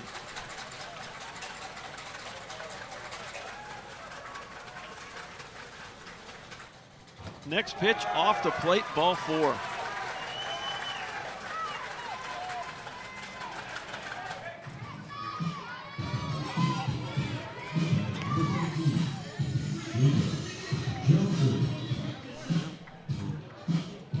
Might be Eric Elizondo in that bullpen. At the plate for the Apaches, the leadoff hitter, Jacob Johnson. 6th at bat of the game for Johnson after Coveney draws the 1-out walk. 7th walk of the game for Coastal pitching. It will be the first walk of the day for Holyfield. 1 out and 1 on.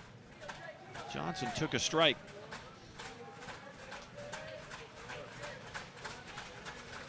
Left on left matchup here with Jacob Johnson steps in from the left side and the left-handed Holyfield. Just off the plate, 1-1. Apaches with 2 lefties in their lineup today. Johnson in the 1 spot and Alec Williams in the 5 spot today. Coastal has 2 lefties, Davenport in the 2 spot, Sepulveda in the 3. 1-1 pitch. Swing and a miss. 1-2.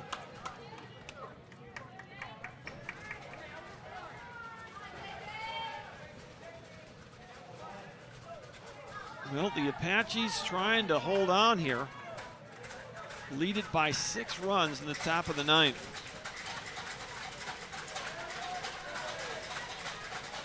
series would be tied at 1 game apiece. They could hold on 3 outs away as we, right at this minute, hit the 3-hour mark in the ball game.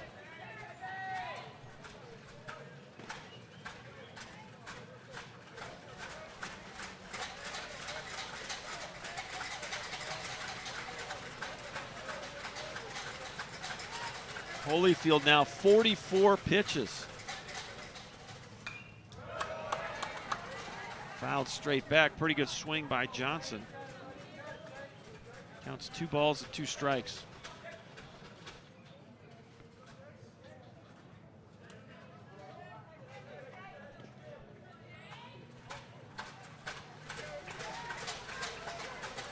Johnson is grounded to second, walked and scored a run with the bases loaded, flown out to left, lined out to right.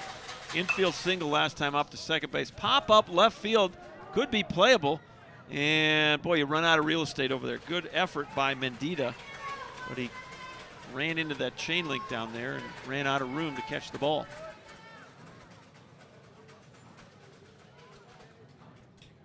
So everyone will go back.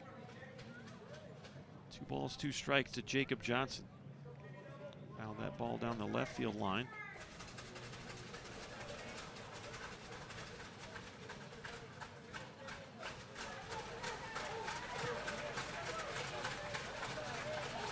Cade Holyfield from the set position. Here's the pitch. Missed inside. Holyfield thought he had a strike. He's talking to himself on the mound. Whitaker.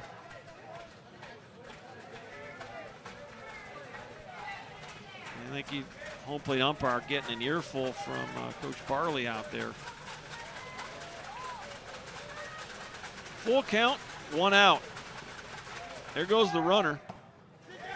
And check swing. Ball was outside, called ball 4.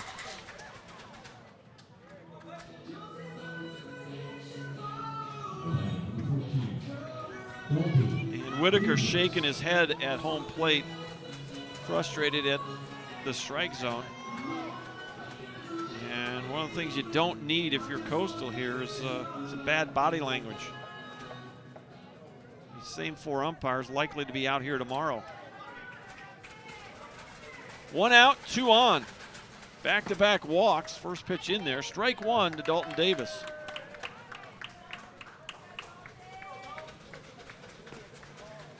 Second walk of the inning. 8 walks in the ball game now for Coastal pitching. Through the middle innings, this had been. There go the runners, and you throw to third, not in time.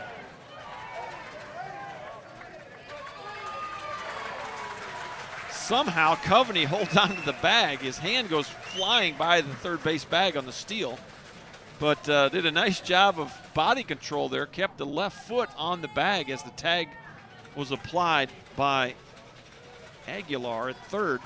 Double steal, there it was. I knew sooner or later you were going to get that with the left-hander on the mound. And that pitch misses inside. Pitch was called a strike, so it's 1 ball, 1 strike now. The steal play, the pitch was a strike. You got a base open now, and you pick your poison. Do you pitch to Davis or do you pitch to Miguel Vega? 2-1, the pitch. Line drive into left field, base hit. 2 runs will score. 11-3 Apaches. Ball gets by Mendita. Davis is going to come all the way around to third. That'll be a double and a 1-base error. Dalton Davis smoked that ball. It got by Aguilar at third and went all the way to the wall, and for the first time in the series, Mendita kind of kicked it around. I'm going to give it an error. E7 going to move Davis to third base. Davis will get 2 RBIs on the double. And it's now 11-3. That's going to be all for Holyfield. Coach Barley coming out to the mound to make the change. We'll be back with the new pitcher when we return.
All right, the new pitcher is Eric Elizondo, right-handed freshman from La Joya, Texas.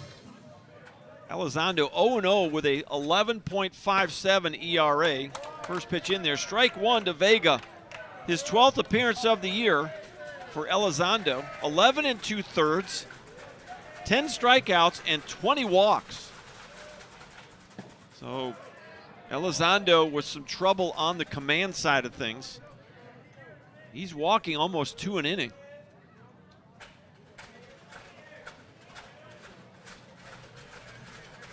One ball, one strike to Vega. A pretty good spot there, called a ball. 2 balls, 1 strike, 1 out. Davis at third. Swinging a foul tip. And it's 2 balls and 2 strikes.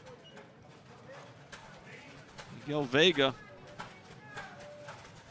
2 for 4 on the day. An RBI, a single and a double. The 2-2. Pop up, right field.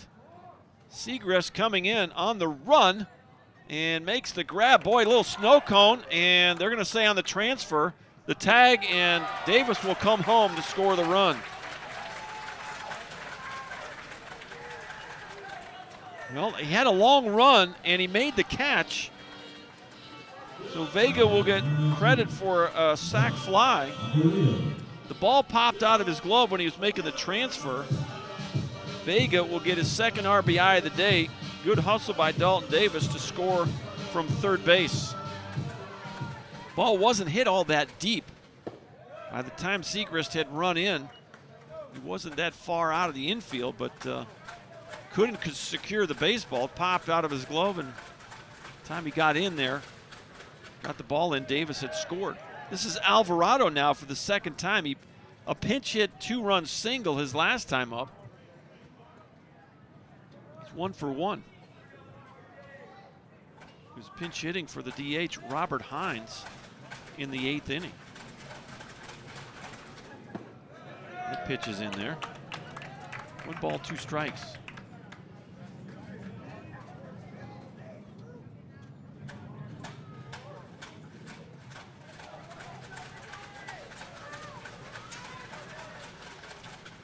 Swing and a miss, got him. Breaking pitch right there from Elizondo. And that will end the inning. That's just the 3rd strikeout of the day for Coastal pitching, the 1st for Elizondo. It will end the 9th, but the Apaches get 3 more runs. And it's now 12-3. We go to the bottom of the 9th for the Cougars. Top of their lineup, J.B. Trees, Ryan Davenport, and Ruben Sepulveda.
All right, the Apaches have gone to the bullpen for the 2nd time today. Zach Williams just 1 inning of work. Now it's Jason Gonzalez, 6'6", 235, right-handed freshman out of Arlington, Texas.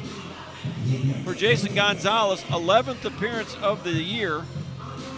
He has started 3 times, 3-1. with a 3.68 ERA, 22 innings pitched, 29 strikeouts, and 7 walks for the big right-hander, Jason Gonzalez. First pitch high and inside, ball 1.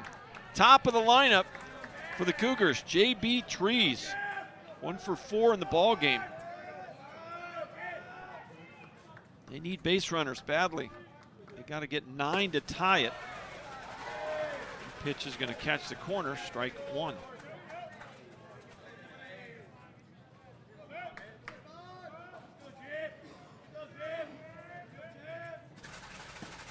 Off the plate, 2 balls and a strike.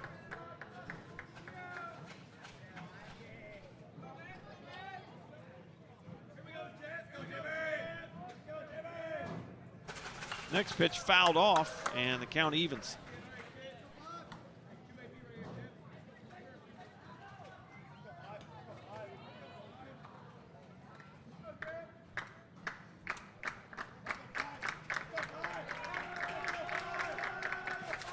Swing and a miss, struck him out.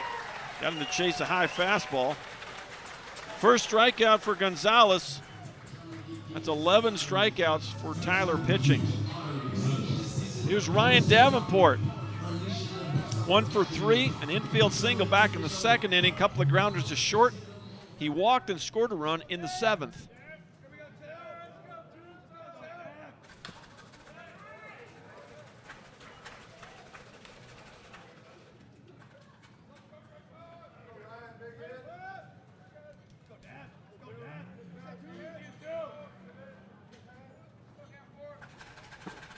Next pitch in there. No balls and 2 strikes. Yep. Cougars down to the last 2 outs here. Looking more like a decisive game 3 tomorrow at 12 noon.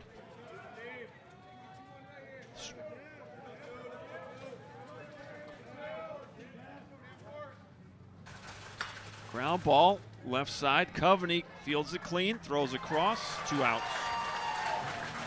Well, that's one thing you can say about this ball game for both clubs.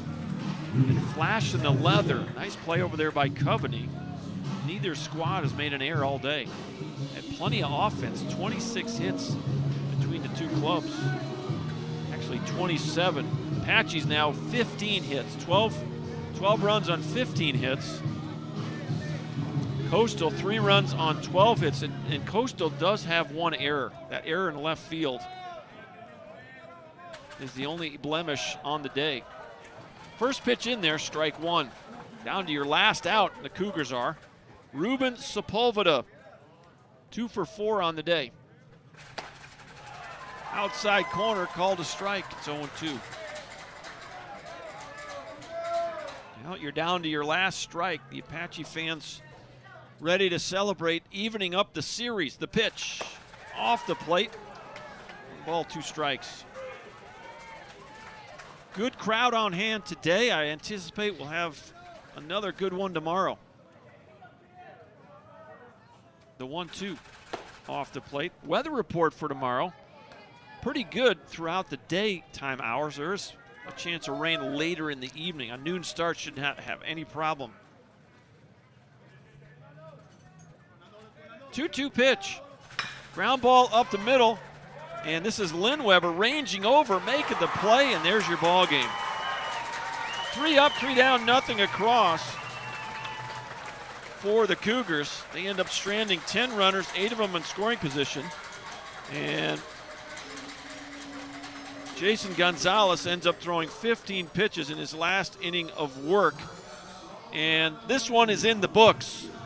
The Apaches win by a score of 12-3. 12 runs on 14 hits. Actually, final box score, 12 runs on 15 hits. No errors for the Apaches. The Coastal Bend Cougars, 3 runs on 12 hits. They do commit 1 error. Let's go back and wrap this one up, set the table for tomorrow. As these coaches are meeting at home plate, they're going to have to flip a coin here to decide who's going to be the home team tomorrow. And Athletic Director Kevin Vest is going to come out and flip a coin here to take a bit of a break here as I want to find out who this home team is. I don't know if it matters now. I can ask Coach Wren later, but they're going to flip a coin, and this will decide who's going to be the home team tomorrow. Let's go back and wrap this one up. The Cougars actually took the lead in the bottom of the first inning as a 2-out rally, an infield single by Sepulveda, base hit by Martinez, and a single by Zach Seacrest, and it was 1-0.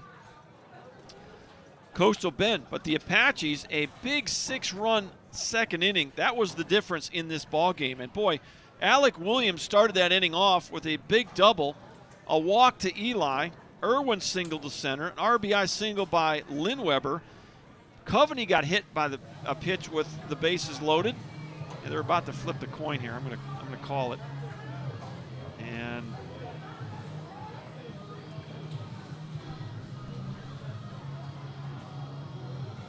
I don't know who won the toss. They're talking it over right now. Kevin Vest, the athletic director, down there with the two coaches. Curious to know who got that flip, but we'll find out here momentarily. A 6-run inning by the Apaches in the second inning really was the difference in this. Coveney gets hit by a pitch with the bases loaded. Then it was Jacob Johnson drawing the bases loaded walk. Davis hit a sac fly to center, an RBI double for Vega, and Robert Hines hit a routine grounder to second that scored a run, and it ended up being a 6-run inning for the Apaches as they pretty much held on to the control of the ball game from that point on. Coastal scored a single run in the 4th inning on an RBI double by Aguilar to make it 6-2. The Apaches would match that in the 5th inning on an RBI double by Trey Irwin, and it was 7-2. 7-3 after 7 as the Cougars would score a single run on an RBI double by cleanup hitter Eric Martinez. It was 7-3, and it was tightening then, but the Apaches come right back in the top of the 8th and score 2 runs on a pinch hit single by Mark Alvarado. Big hit in the ball game there for Alvarado. And they would add 3 more in the 9th to make the final 12-3. 12 runs on 15 hits, no errors for Tyler. 3 runs, 12 hits, 1 error for Coastal Bend. Your losing pitcher will be Kobe Reeves. He'll drop to 3-5 on the day, or on the season, excuse me. So we're about 3:17 on the game time here. Looking at my watch for the first time. So Kobe Reeves drops this ball game. He'll drop to 3-5 on the year. Your winning pitcher will be Cooper Rawls. Rawls will go to 2-1. What a job by Rawls as he throws 7 complete innings, 118 pitches for Cooper Rawls. He struck out, let's see here, seven batters in 7 innings of work. It was Zach Williams in the 8th and Jason Gonzalez in the 9th. No save for either one of those guys, but a great start by Cooper Rawls. He goes to 2-1. The loss will drop Coastal Bend to 26-29 on the year, but more importantly, it will even up this 3-game series at 1 game apiece. The Apaches, by winning this game, will take their record to 36-14, and again, more importantly, they even up this series at 1 game apiece. And so that will set the stage for tomorrow's deciding Game 3. So the Apaches win today by a score of 12-3. Tomorrow, a 12 o'clock start. The stream will go online about 11:30. We'll have pregame interviews starting at about 11:40, and we'll try to catch Coach Wren and maybe Coach Rupenthal again, and of course we'll get Brian Barley, the skipper for the Cougars, with his thoughts on today's ball game. So that'll wrap it up from Mike Carter Field. Glad you joined us today. A big shout out to all you that gave us some comments on the live chat. Not sure, Ms. Yanez, nice comments there. Giving her best to Isaiah Rodriguez. So appreciate the shout outs on the live chat. We'll have a Game 3, and it'll be tomorrow at noon. And so another big shout out today in the press box. Matthew York doing a great job on that PA. Ed Atkins, our stud on the live stats, the student assistants for TJC. And let's see, we had Reed Trimble on the game scoreboard, and Brandon McNeely was back up here today doing the live stat scoreboard stories. So a big shout out to those guys doing a great job for us here as we try to get the pictures and the sound and all the numbers on the scoreboard. So a big shout out to those guys for keeping me straight up here. For the whole athletic department at Tyler Junior College, Mr. Kevin Vest, the athletic director, he's down there talking to Coach Wren right now. Captain Chuck Smith, he came up and saved the day at the beginning of the ball game as our live stat scoreboard wasn't quite operational at the start of the game, but Chuck came up and got us fixed up. Miss Kelsey Weeks was out here today as well. And, of course, Miss Jordan Jones, the athletic coordinator, administrative assistant, keeping everybody on their P's and Q's from WAG Gym. I don't know if she was out here. I think she was out here today. But anyways, a big shout-out to those guys. They're doing a great job with all these sports going on. And, of course, Eddie McGuire and the training staff continuing to do a stellar job. Had a couple of injury situations today. They were Johnny on the spot as well. And, of course, our big thank you to Travis Gray, his family out here at the ballpark throwing out the first pitch. And you had his son, Rylan, throwing out the first pitch in what really was a meaningful first pitch ceremony before this game even started. And so our best wishes to Rita and the family. As Kevin Vest has just told me that we are the visitors for tomorrow, so we have lost that coin toss. So we'll have the same setup as we had today. The Apaches will be the visitors on the scoreboard tomorrow. But our best wishes to Rita and her kids as we remember what a great man Travis Gray was as his son got to throw out the first pitch. And, of course, what a nice gesture by the Apaches giving Rylan a customized catcher's glove. And had Big T on it. That's his father Travis's nickname. Travis had a big impact on the East Texas community as an athletic trainer, not only at Tyler Junior College, but at Chapel Hill, in Brownsboro, and most recently Lindale High School. So our thoughts and prayers out to Rita and her family. Thanks for coming out and making today extra special with that first pitch. And thanks to you for watching. Thanks for all the shout-outs. This is Dr. John Groth. Until tomorrow, so long, everybody.